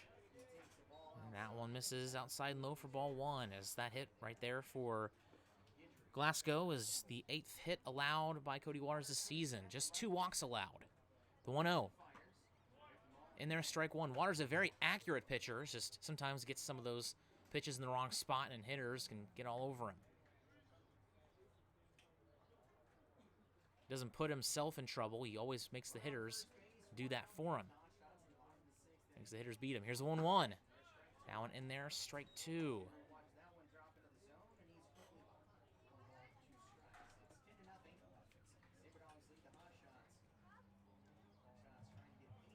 Waters from the stretch. The pitch, swing and a miss. Strike 3. So 2 strikeouts for Cody Waters and a quick throw down to first by Justin Henley, checking up on our runner at first, Glasgow. Had a stolen base in the 3rd inning. It was his first of the season. So that'll bring up Jake Anderson. He has struck out both times he's come up. Swinging in the 1st and looking in the 4th. Sabre Dogs still with a 10-0 lead, have allowed just 2 hits in this game. Check swing, and that pitch was in there for strike 1, and they're going to say he went around.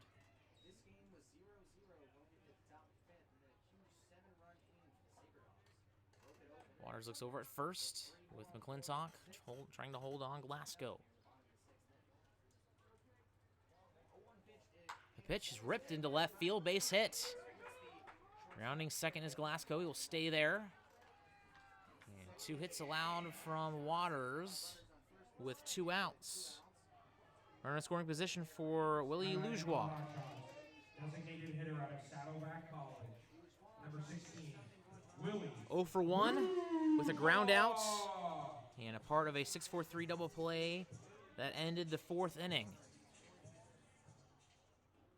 Sabre Dogs still trying to keep the shutout going here with 2 runners aboard with 2 outs in the bottom of the 6th. First pitch. That one misses in for ball 1.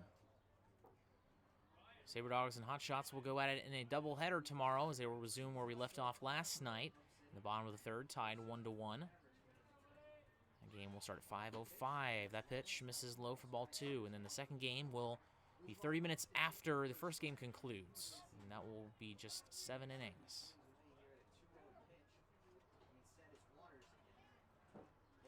The 2-0. That one escapes Henley. Be a wild pitch that advances both runners. Now runners on 2nd and 3rd, both in scoring position. With Lujois, their best hitter at the plate. Who's due for a hit.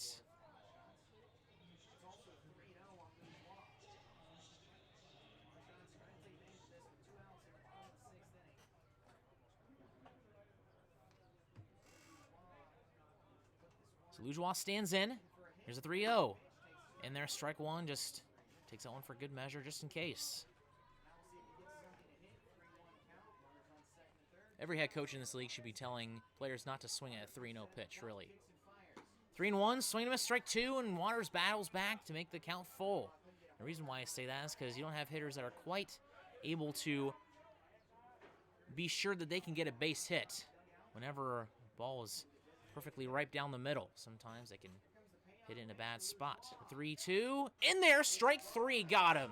Fighting all the way back from 3-0, and now Lujois is all up in the umpire's face, and he gets thrown out.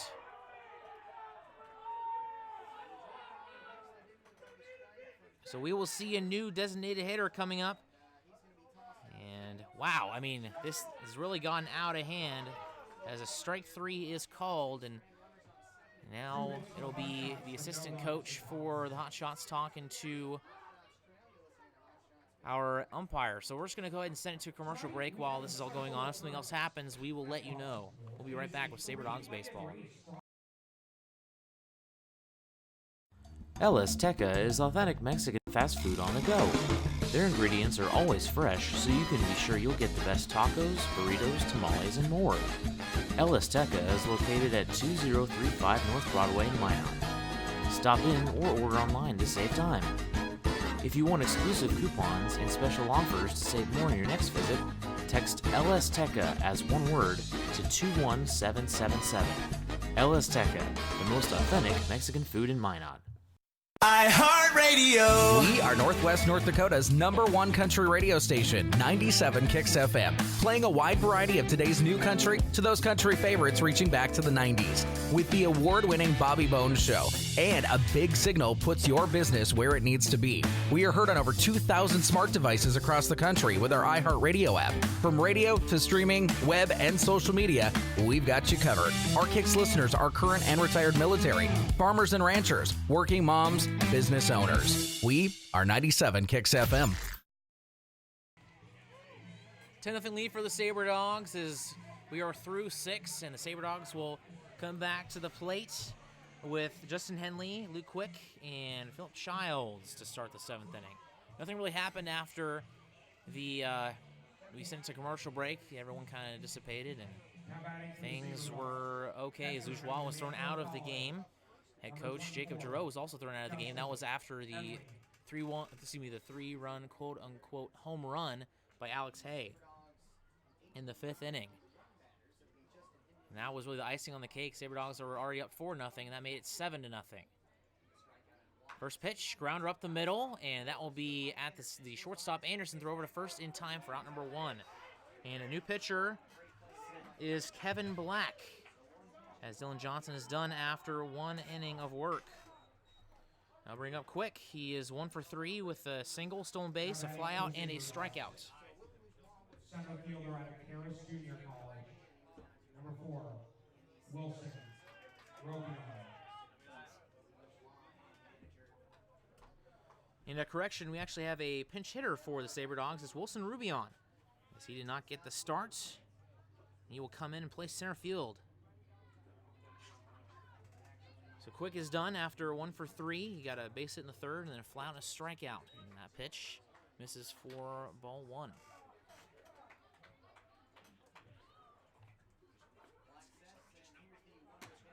That one in there, strike 1. Rubion against the Moo was 1 for 7 in the previous series, and that one misses. In the first game between these two, Rubion was 1 for 2 with a strikeout. 2-1 pitch in the air, slicing, foul, out of play.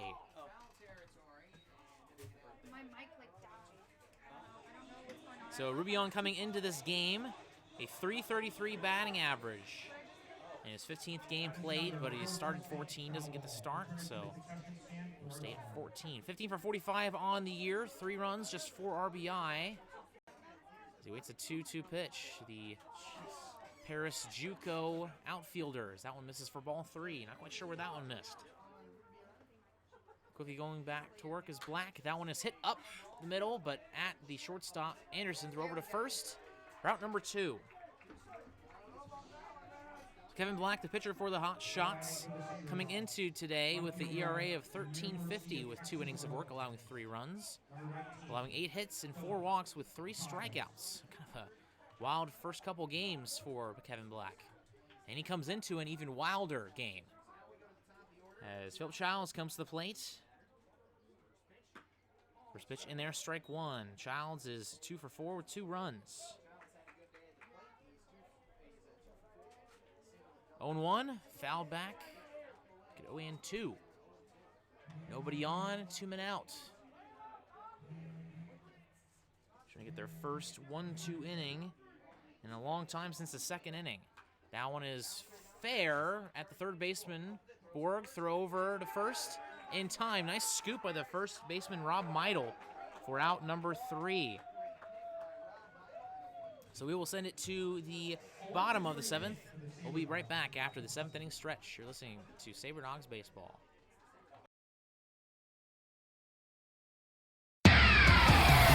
iHeartRadio. Z94 is Minot's only station for today's hit music. The Z94 audience is an active one, targeting your 18 to 42-year-olds. The Z94 listener is a need-to-know listener. They do product research. From product and customer satisfaction reviews, our Z94 audience has their smart devices at their fingertips. That's why you need to be with Z94, because we're in front of our listeners and your customers with our in-demand services like streaming, podcasts, social media. And since we brand to our specific audience, we know how to market your business.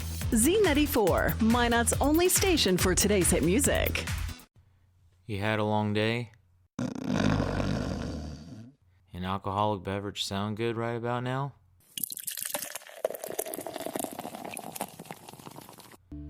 Souris River Brewing Company has you covered.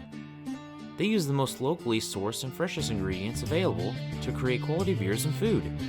Souris River Brewing Company sources food and grains from their neighbors to maintain our local economy and to serve you. Be sure to stop by Souris River Brewing Company, a true North Dakota experience. Cody Waters in for a second frame as Zay Caldwell goes through 5 innings. allows just one hit, no earned runs, and Cody Waters gets out of a jam with 3 strikeouts, including one to Willie Lujois that got him thrown out of the game. So that brings up Parker Borg. He's had a bit of a rough day. He grounded into a 6-4-3 double play in the 4th, grounded into an out in the 2nd, and also a couple errors as the first pitch to him is outside the strike zone for ball 1.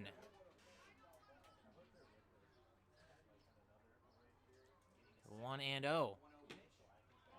In there, strike 1. So these two teams will play against each other for 6 consecutive days in a row. 3 here in Aberdeen, and then the next 3 in Minot. That will start on Friday. There's the 1-1. This one is grounded down the 3rd baseline, fair pass. A diving Chauncey Callier will be a leadoff single for Parker Borg. Now bring up Rob Meidel. 0 for 1 with a fly out and a walk. He was thrown out at 3rd base in what was, at the time, the first controversial call. It looked to me like he probably wasn't there safely, but regardless, that was the worst, or that was nowhere near the worst of the Hotshots concerns with the officiating. As the first pitch, off-speed pitch in there for strike 1.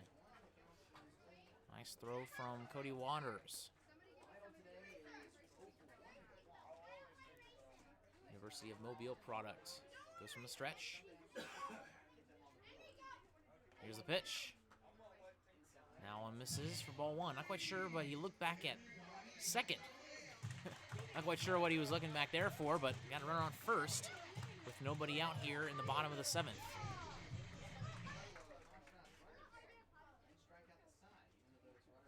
Here's the 1-1. In there, strike 2. Make 1 and 2 count upcoming. Sabre Dogs are just going to try to get out of here without any injuries and get back to 500. The pitch hit high in the air, only in the infield, in fair territory. Making the play is McClintock for route number 1. Now I'll bring up Hunter Frericks. 1 for 2 with a single and a ground out. Number 2, Hunter Frericks.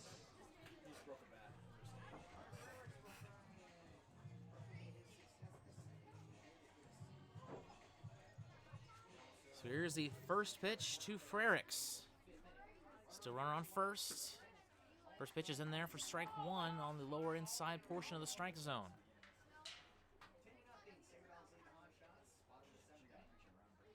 Sabre Dogs have been chomping at the bit to get back on the road. They were very successful their first time, 4-2 in Brandon and in Dickinson. Is that pitch in there for strike 2? 4-2 record on the road, 3-6 at Corbett. 0-2. Breaking pitch. Oh, what a catch by Dennison. Leaping catch, throw back to first, and it will be caught in a double play. What a jump from Mason Dennison, similar to what Jake Anderson did a few innings ago. So that will send us to the top of the 8th. Sabre Dogs lead it 10-0. We'll be right back after these messages. Trinity Health is a nonprofit healthcare system serving northwest and central North Dakota and eastern Montana. With a care hospital in Minot, more than 40 specialties, several rural health clinics, and a long-term facility, Trinity provides a full complement of healthcare services to the region. Since 1922, they have been committed to looking ahead and improving in ways that provide the best, most compassionate care for their patients, families, and communities. Trinity Health, where their mission is, being committed to preserving and improving the quality of health to the people they serve. Know what's below.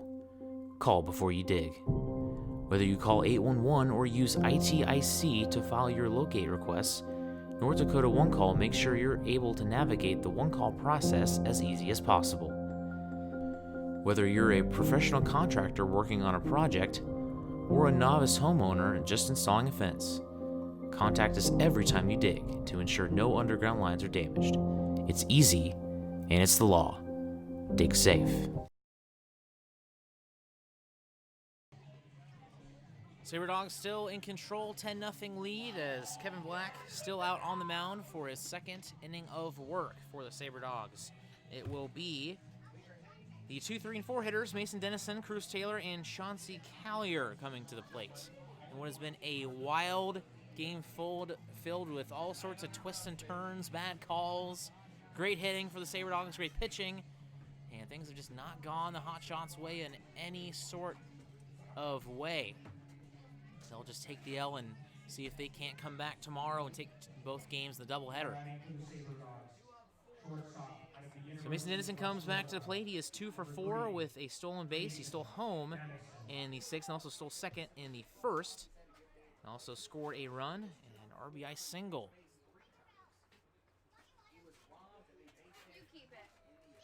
You're welcome. First pitch in there, strike 1.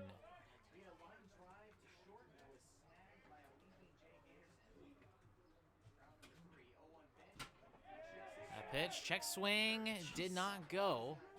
A 1-1.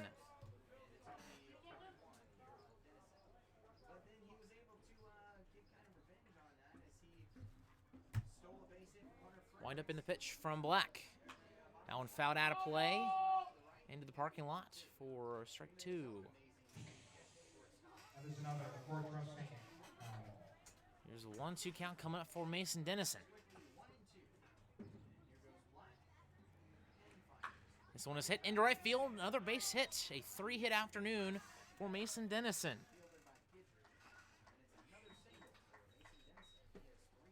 That will bring up Cruz Taylor, who is 0 for 4 on the day with 2 strikeouts, a flyout, and a groundout. Number 11, Cruz Taylor.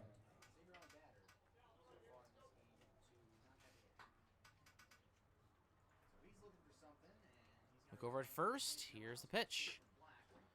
In there, strike 1.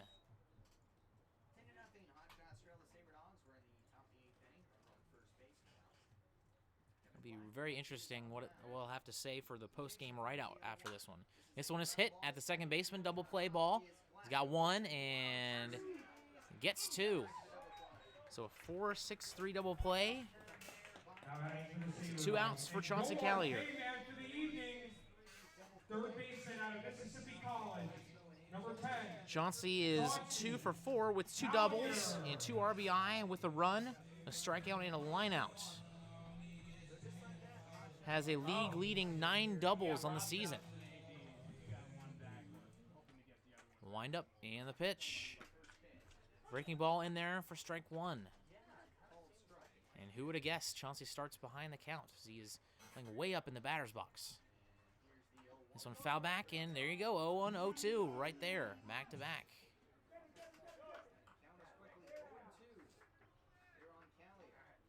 See if he can keep fighting back. He's been able to do that all night long, and pretty much all season long as well. This one is hit into left field, base hit. And Chauncey has done it for the 3rd time today. He is one of 2 Sabre Dogs with 3 hits. And with 2 outs here in the top of the 8th. And I'll bring up Bo McClintock. First baseman out of Point University. Number 32, Bo McClintock. Hit by pitch and a run in the 5th inning. Also a strikeout in the 5th inning. As well as a single and a flyout.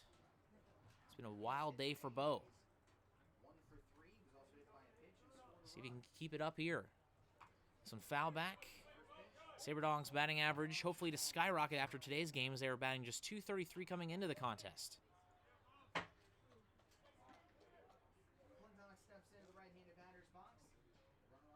14 hits, 10 runs for the Sabre Dogs. 0-1, nice breaking pitch in there for strike 2 by Kevin Black. Clintock kind of shakes his head at that pitch. From the stretch, Black goes back to work and delivers. With some grounded foul, another breaking ball. This one pulled down the 3rd base line. So coming up for the Hotshots in the bottom portion of the 8th inning will be Von Wald, Allen, and Glasgow, the 8, 9, and 1 hitters for Up City. Clintock wants time, steps out, gets back in. Here's the 0-2. Way upstairs for ball 1. Trying to get him to chase. Josh Pano on deck if necessary. 1-2. Breaking pitch, that one misses outside for ball 2. And Clintock fighting to get the count even. Chauncey's still over there at first. The league leading 9 stolen bases. That one in there, strike 3, and that will end the 8th. So we will send it to the bottom of the 8th. Again, Von Wald, Allen, and Glasgow coming up after the break for the Hub City Hotshots. El Azteca is authentic Mexican fast food on the go. Their ingredients are always fresh, so you can be sure you'll get the best tacos, burritos, tamales, and more. El Azteca is located at 2035 North Broadway in Minot. Stop in or order online to save time. If you want exclusive coupons and special offers to save more on your next visit, text El Azteca as one word to 21777. El Azteca, the most authentic Mexican food in Minot.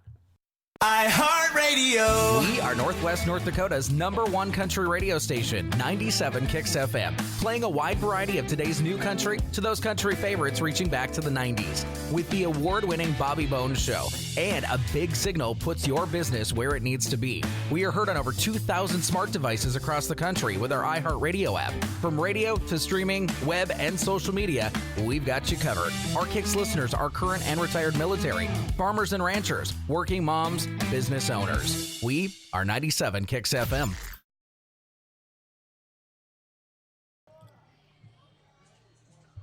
Sabre still in control, 10-0 as we move on to the bottom of the 8th inning. As the new pitcher for the Sabre Dogs is Minot State righty Matt Sartwell. As Cody Waters is done after 2 frames of work. Still no runs given up by the pitching staff as Waters gives up 3 base hits. Xavier gives up just 1 after 5 innings of work. And as for Sartwell, taking a look at his stats on the season. Right now his ERA sitting at 8.38 with 9 earned runs in 9 2/3 innings with 13 strikeouts, 7 walks, and 9 hits allowed. Has a K to 9 inning ratio of 12.1. This is his 6th game of the season, which is by far the most on the team.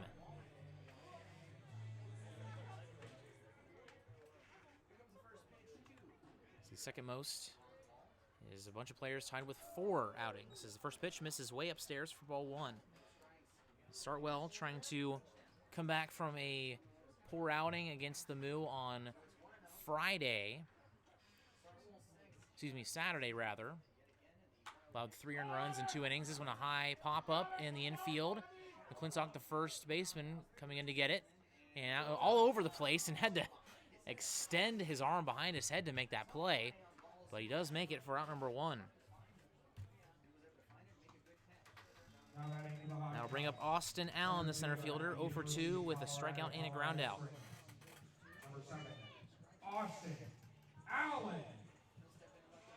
So Allen coming into this game on the season, batting 143, 4 for 28 with 4 runs and 5 strikeouts, a 2 RBI, and a stolen base.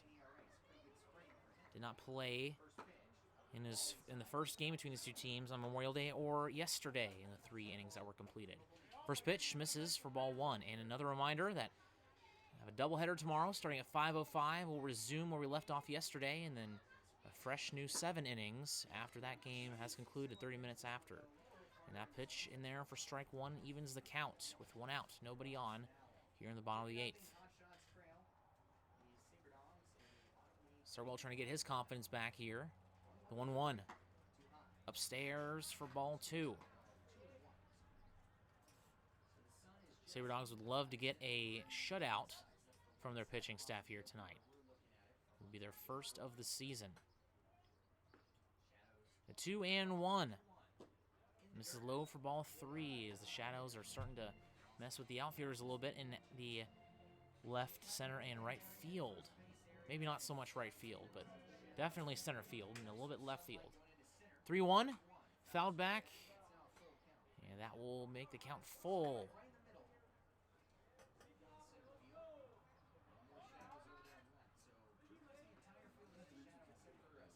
Sarwell.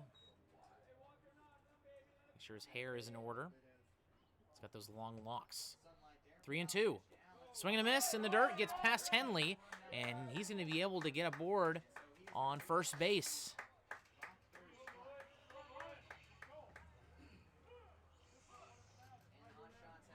And now a umpire time here. So I think that got a piece of the umpire. The Hotshots. Second baseman out of the University of California, San Diego. Well, actually, I think he got a little bit of dirt in his eye. Glasgow! So Lou Glasgow comes to the plate. He is 1 for 1 on the day with 2 walks, a stolen base, and has been left on base twice today. Going into the 6th inning, Glasgow had 4 plate appearances against the Sabre Dogs, including yesterday, and all 4 of those resulted in walks. First pitch to Glasgow, that one misses inside for ball 1. See if Sartwell can get some of his confidence back. And again, he has been in 6 games, the most from any Sabre Dog, as that pitch misses upstairs for ball 2. And in those 5 games that he has completed, 9 2/3 innings, which is the second most amongst any reliever. The only other reliever with more is George Locksterkamp. He has 13 2/3 innings completed. My mistake, Jason Mapson also has 11 innings, so the 3rd most on the team. Still the most games played. Love to get some of those stats down. The 2-0 to Glasgow. That one misses upstairs for ball 3. And Glasgow coming into today's game batting .325 with 4 RBI, 4 doubles, 8 runs, and 13 hits in 11 games. So here's a 3-0 from the righty from Minot State. In there, strike 1 on the lower portion of the strike zone. See if the Sabre Dogs can't get their 3rd double play ball of the game. They got 1 in the 1st and another in the 4th. Here is the 3-1. Looking over at first. That one is ripped into right field, and that will drop for a base hit. Taylor in right field is going to fire over to 3rd base, but it'll be cut off by Payno. Check over at first. McClintock gets the tag in, making sure that Glasgow doesn't advance.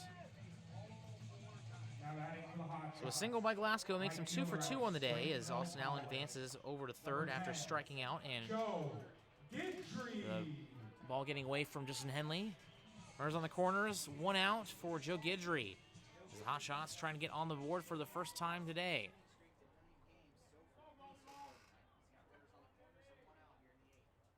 The pitch. And that one misses for ball 1.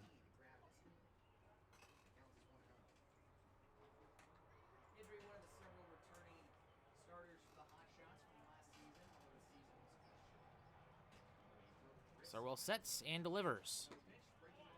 In there for strike 1.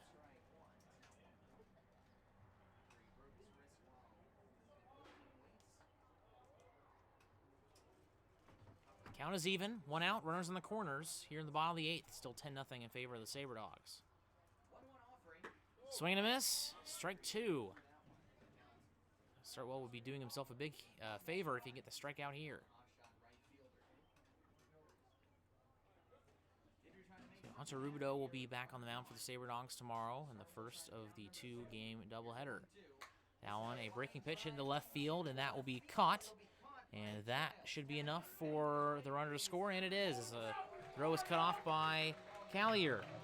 So an RBI sac fly from Joe Guidry puts the Hotshots on the board, and Sabre Dogs unable to get the shutout. Glasgow stays at first. It is now 10-1. Sabre Dogs have held the Hotshots to just 5 hits in this one.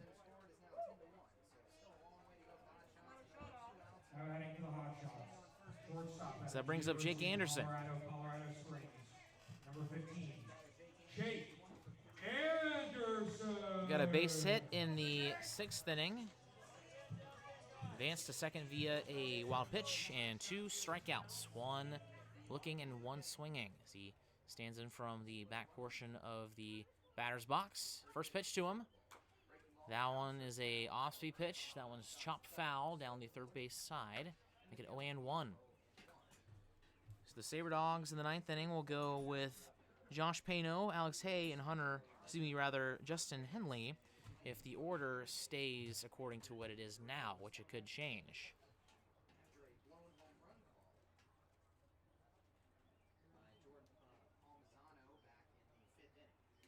So here's the 0-1 from Sartwell. Now misses, up and away, even the count.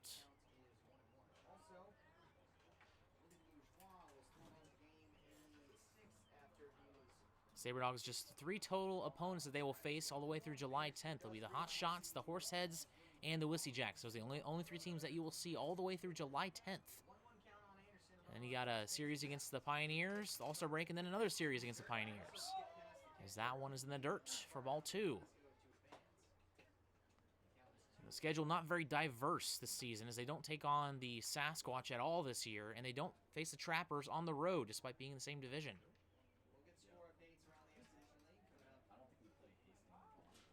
Here's a 2-1 from Sartwell as Anderson stands back in.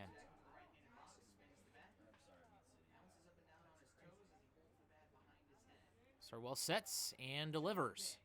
This one is hit into left field, a base hit. And Guidry will stay at second, and it'll need to be another base hit. And just keep talking about that schedule. Have a 10-game road stand in late July where they face nothing but Nebraska teams. They take on the Pioneers first, then the Moo, and then they finish things off against the Sodbusters. And that is during the North Dakota State Fair, so it's good that the Sabre Dogs don't have to play around the State Fair like they did last year. That got a little messy in terms of traffic and everything. But they have a point in June where they go from taking on the Wissy Jacks in Canada and going all the way down to Casper the next day. And that's going to be a long night for everyone involved, including myself, as the first pitch misses for ball 1. Sabre Dogs lead 10-1 here at Fossum Field in Aberdeen, South Dakota. First of a 3-game series, part of a 6-game total series between the 2 teams. 6 consecutive games against each other, 3 at home, 3 on the road. Part of a home-and-home series. Is that one in there for strike 1 to even the count. And 1-1 with 2 outs. Runners on first and second for Matt Sartwell, the pitcher from the Sabre Dogs. As Willie Loujois stands in. Or excuse me, that is not Loujois. I forgot to get thrown out of the game. My mistake. That's Colton Cox hitting for the Hotshots. Cox comes into this game 2 for 13 on the year, batting 154 with a run and 4 strikeouts with an RBI and a stolen base. As that one's in the dirt. Henley able to knock it down, make it 3-1. So Willie Loujois was thrown out of the game in the 6th inning rather, as he got a called strike 3 not go his way, and was disappointed with all the wrongdoings from the umpires and had enough of it and decided to get himself tossed. 3-1, hit into left field, and another base hit, and Sartwell continues to struggle as 1 run will score, and now waving around the 2nd run, and it is now 10-3. So a 2 RBI double from Colton Cox. Sartwell not doing himself any favors here, coming into the game as well in control and still not able to really get anything going.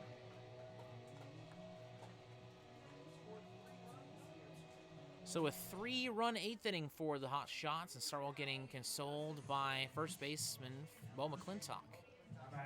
Rubbing the ball for him, saying some words of encouragement, and that's what good teammates right there do. Is now Chauncey talking up with Justin Henley. I'll bring up Parker Borg. Runner on second. As Colton Cox was able to empty the bases with his 3rd base hit of the year, getting his 2nd and 3rd RBI. And also his first double of the season. This one is ripped into left field, and that will be another base hit. That one off the wall in the corner, and that's easily going to be a double. And it's now 10-4, and Sartwell's struggles continue. This is exactly what happened with the Sabre Dogs and the Whiskey Jacks last week on Wednesday. Got an 8-0 lead in the first inning. Now this one a little bit different, considering the Whiskey Jacks were able to slowly get themselves back into the game, and Sabre Dogs just completely dropped off the map in terms of their offense until the late portions of the game. And now a quick talking to from Corey Thompson, and he and Startwell will exit the game. And in comes Nate Brenzer Mendoza. He hasn't pitched in a little while. His best game being a 7-inning relief outing with 9 strikeouts. We'll see how he does here this evening, as we will take a quick break to get him warmed up. We'll be right back after these messages. Baseball is America's game. It brings people together, and there's nothing better for community than people coming together. Thank you, Sabre Dogs, for providing entertainment, a family-friendly environment, and good sportsmanship to our town. These simple moments, sharing time with loved ones, create everlasting memories, and will always be in the cheering section, rooting for the home team. First Western Bank and Trust, we're not just here for you, we are you. Member FDIC, Equal Housing Lender. Forward Communication provides you an opportunity to get your message heard on radio stations all across the region. They have several syndicated radio reports you can partner on, including Ag Issues, which gives an agronomy perspective to regional agriculture, Outdoor Issues, which discusses North Dakota hunting and fishing, and Training Camp Today, which gives listeners an inside look at Minnesota Vikings training camp. Call Forward Communication at 720-0007. That's 720-0007. 10-4 lead for the Sabre Dogs. Nate Brenzer Mendoza comes into the game. And I'm taking a look at his stats on the year. Currently 1-1 record. As this is his 4th game. 11 innings pitched, 7 earned runs for an ERA of .573. 9 strikeouts, 2 walks, and 10 hits for a 109 whip and a .736 K to 9-inning ratio. Taking a look at some of the scores around the league. I mean, if the page would load, that would have been great. I mean, I went to the stats just to get the scoreboard some extra time to boot up, and it still wasn't ready for me. Oh well. So taking a look at the stats from today's pitchers for the Sabre Dogs, as Zay Caldwell goes 5 innings, 1 hit, no earned runs, 4 walks, and 3 strikeouts. And as for Cody Waters, he goes 2 innings with 3 hits, no earned runs, no walks, and 3 strikeouts. And Matt Startwell, 4 earned runs, no walks, 1 strikeout, and 4 hits. That's a swing and a miss, and nice pitch by Mendoza. Gets Meidel for strike 1. Runner on second. 2 outs. Here in the bottom of the 8th, a 4-run inning for the Hotshots. The 0-1. Now misses low for ball 1.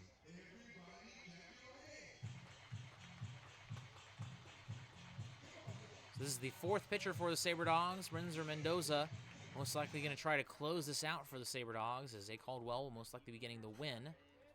Granted, something drastic happens. The 1-1. This is upstairs. 2-1. Parker Borg over there at second. He had a RBI double. Make that a 2 RBI double, my mistake.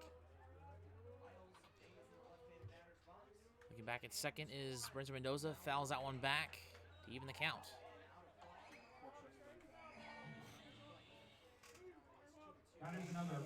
Sabre Dogs are 7-8 on the season. Trying to get back to 500 with a win here this evening. And now, finally, the page loads for me. Taking a look at that Casper-Fremont game here after this pitch. 2-2, 2 outs. Here's the pitch. Outside ball 3. I'll make the count full. So Casper leads Fremont 14-11. It's been a wild game so far. Remember, last night the Trappers beat the Big Sticks 17-16, and the Pioneers beat the Sodbusters 20-0. And speaking of the Sodbusters and Pioneers, Sodbusters lead that 2-0 in the bottom of the 6th. Now in there, strike 3 And Brenzer Mendoza gets it done with a strikeout in his first batter faced. So we will head to the ninth inning. It'll be Payno, Hay, and Henley, barring any substitutions. We'll be right back with Sabre Dogs baseball. El Azteca is authentic Mexican fast food on the go. Their ingredients are always fresh, so you can be sure you'll get the best tacos, burritos, tamales, and more. El Azteca is located at 2035 North Broadway in Minot.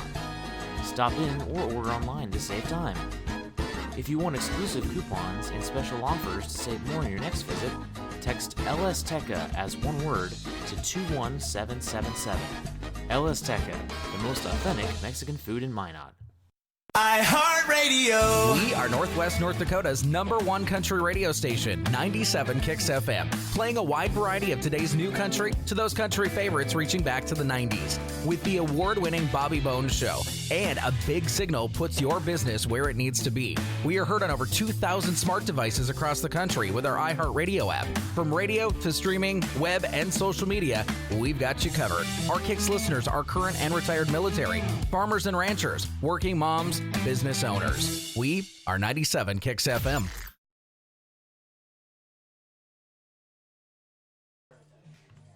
Have a pitching change for the Hotshots.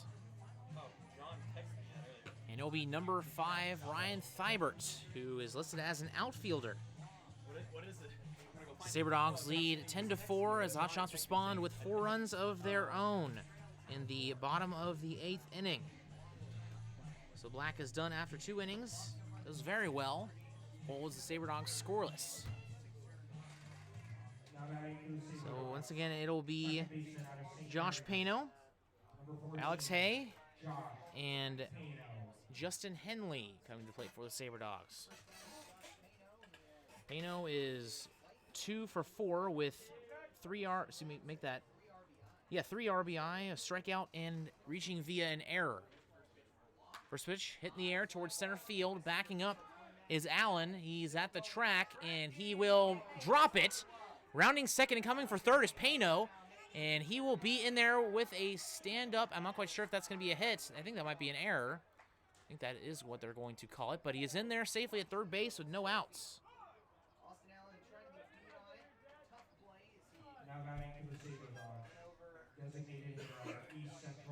They will call that officially an error. So his second time that Payno has reached via an error. Now bring up Alex Hay. Alex Hay, that 3-run bomb in the 5th inning that kind of spiraled this game out of control as that pitch is in the dirt, and Von Wald kind of took that in a bad spot and bended over. He took a bad shot earlier in the game. So the count is 1-0. And now scraping some mud is the pitcher, and my mistake, I had the wrong guy here that's on the mound. That's Jack Blogg, my mistake, on the mound for the Hotshots. Is that pitch? This is for ball 2.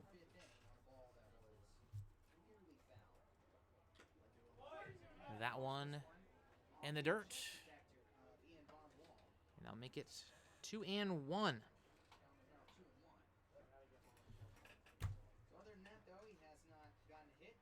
So Blogg coming into this game as this pitch is hit at the first baseman, and it goes right under his glove into right field. And that'll be another error for the Hotshots. That is error number 5. And that will score Josh Payno as he comes around to score for the second time today. It makes it 11-4.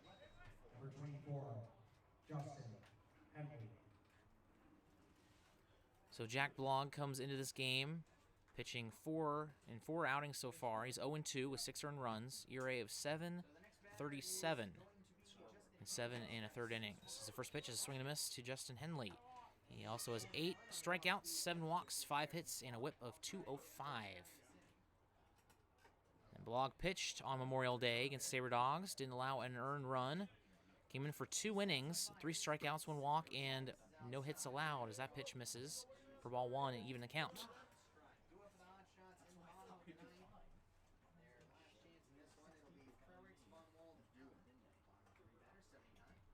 This one grounded, and that will be, I guess, fair. And Meidel throws it down to first after tagging first. And that is not in time. So Hay advances via fielder's choice. And Justin Henley is out via an unassisted play by Rob Meidel at first. Really thought that was foul. But regardless, coming up to the plate is Wilson Rubion. Grounded out his first time up. That one is low for ball one. So there is one out and a runner on second base. Looking back at second is Blog. Double take. And now misses inside for ball two. Runner at second is Alex Hay. He got on via an error and advanced to second via fielder's choice. Slid into second, trying to attempt a double play. 2-0 pitch, in there, strike one in the upper portion of the plate. 11-4 is our score. Josh Pano scored via an error. Swing and a miss, and that will advance the runners. That one's in the dirt and gets away from Ian Von Wald. That is now 2-2.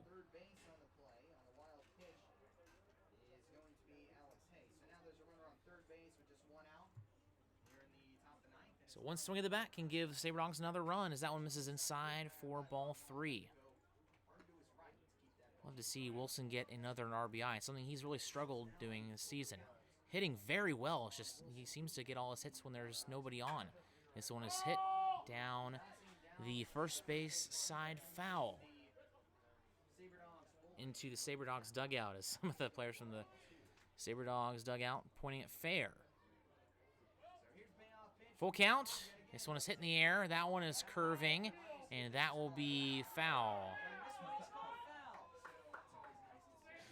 Down the first base side, and Alex Hay over here giving a smile to some of the crowd members who have been barking at the plate umpire all night long. And not lying, that was on the exact same line as the home run, but it was inside the fence, so a little bit easier to call, I guess. The 3-2. In there, strike three. It was dropped. Throw down to first. The runner's going to advance home, and that will be in time for a double play. So a strike him out, throw him out. As they gun Pano out at the plate. So we will advance to the bottom of the ninth. One more chance for the Hotshots as they trail 11-4. You're listening to Sabre Dogs Baseball. Trinity Health is a nonprofit healthcare system serving northwest and central North Dakota and eastern Montana. With a care hospital in Minot, more than 40 specialties, several rural health clinics, and a long-term facility, Trinity provides a full complement of healthcare services to the region. Since 1922, they have been committed to looking ahead and improving in ways that provide the best, most compassionate care for their patients, families, and communities. Trinity Health, where their mission is, being committed to preserving and improving the quality of health to the people they serve. Know what's below. Call before you dig. Whether you call 811 or use ITIC to file your locate requests, North Dakota One Call makes sure you're able to navigate the One Call process as easy as possible. Whether you're a professional contractor working on a project or a novice homeowner just installing a fence, contact us every time you dig to ensure no underground lines are damaged. It's easy, and it's the law. Dig safe. So one more inning of work for Nate Brenzer Mendoza as we head into the bottom of the ninth. Final chance for Hub City.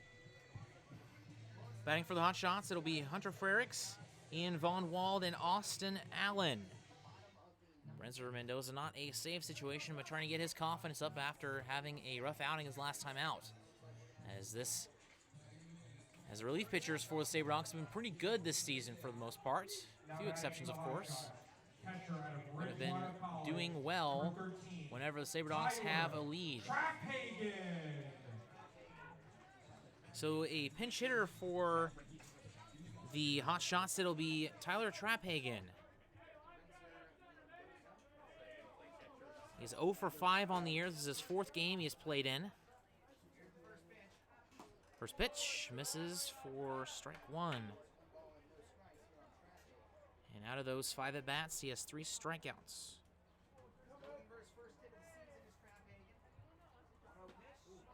That one is fouled into the glove of Henley for strike 1.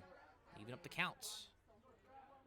Sabre Dogs still looking to finish this one off and advance the record to 8-8. The pitch. In there, strike 2.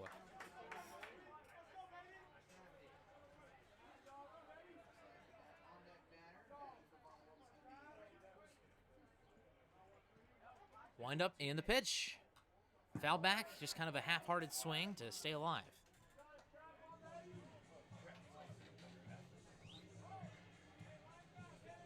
Last reminder that we have a doubleheader tomorrow, 5:05. We resume the game that was started yesterday. It'll be in the bottom of the 3rd inning with a 1-1 tie. 1-2 in the dirt for ball 2, and then after that game concludes, we have a 7-inning game that will take place 30 minutes after the conclusion of the first of the 2 games. And that one is... Wow, where'd that one miss? And I guess inside for ball 3, it'll make the count full. So no one on, no one out. Tyler Trapphagen 0 for 5, looking for his first hit of the season.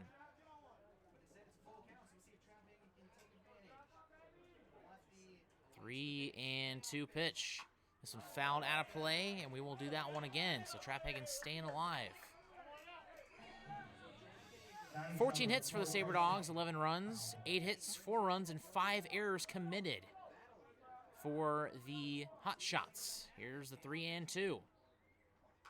Foul back into the screen.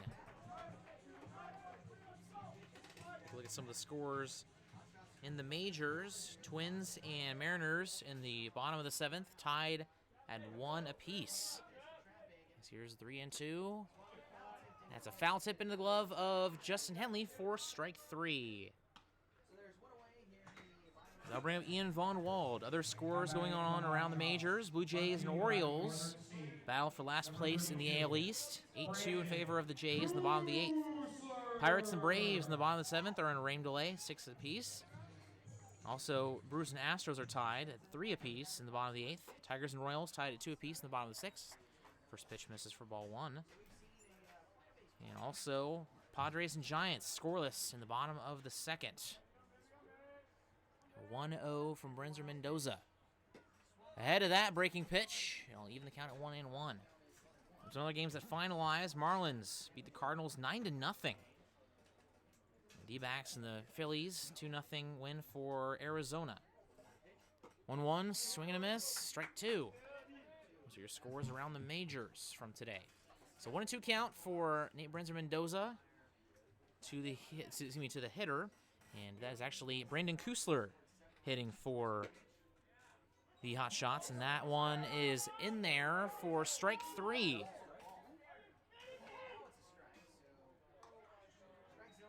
Kusler throws his bat into the dugout, and home plate umpire didn't see it, so nothing really coming of that. Now the 3rd pinch hitter in a row will be Jeremiah Maxfield, the pitcher for the Hotshots coming in. And now a timeout called by the umpire, not really referring to any sort of jabbering that you're hearing, but just calling a time as Maxfield comes in for Austin Allen. First pitch in there, strike 1. This is the first at-bat of the season for Jeremiah Maxfield.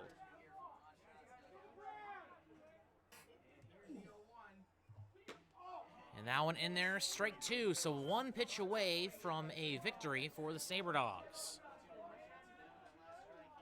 Wind up and the pitch. In there, strike 3, strikes out the side, and this game is over. I'm about guaranteed that the umpire just wanting to get out of here. As the Sabre Dogs win this one with a final score of 11-4. We'll have the unofficial stats from today's game coming up right after these messages. You're listening to Sabre Dogs Baseball. Ladies and gentlemen, we want to once again thank you for attending tonight's game. Just a reminder.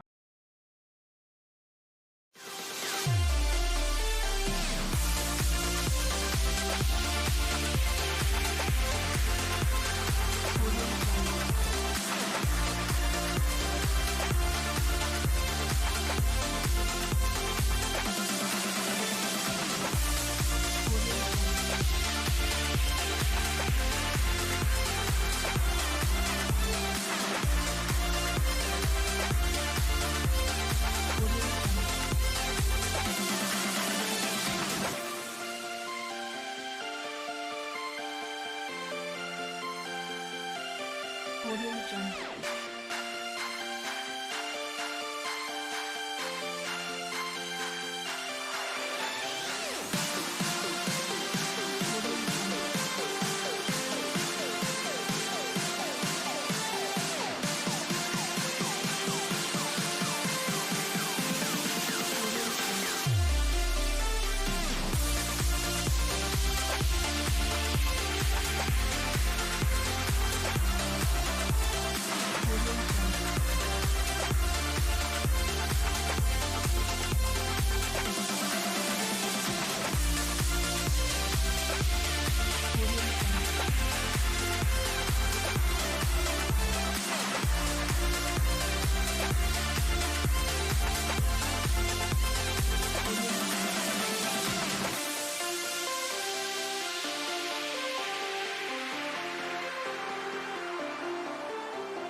Audio Jungle.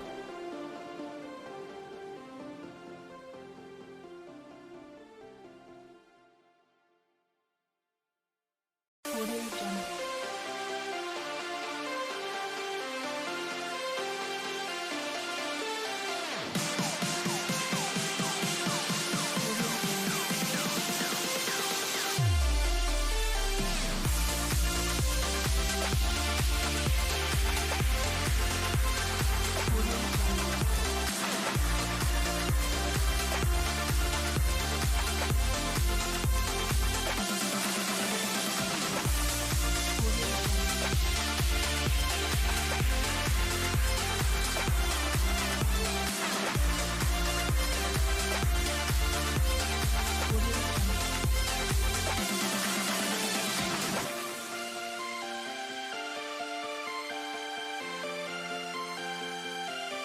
Audio Jungle.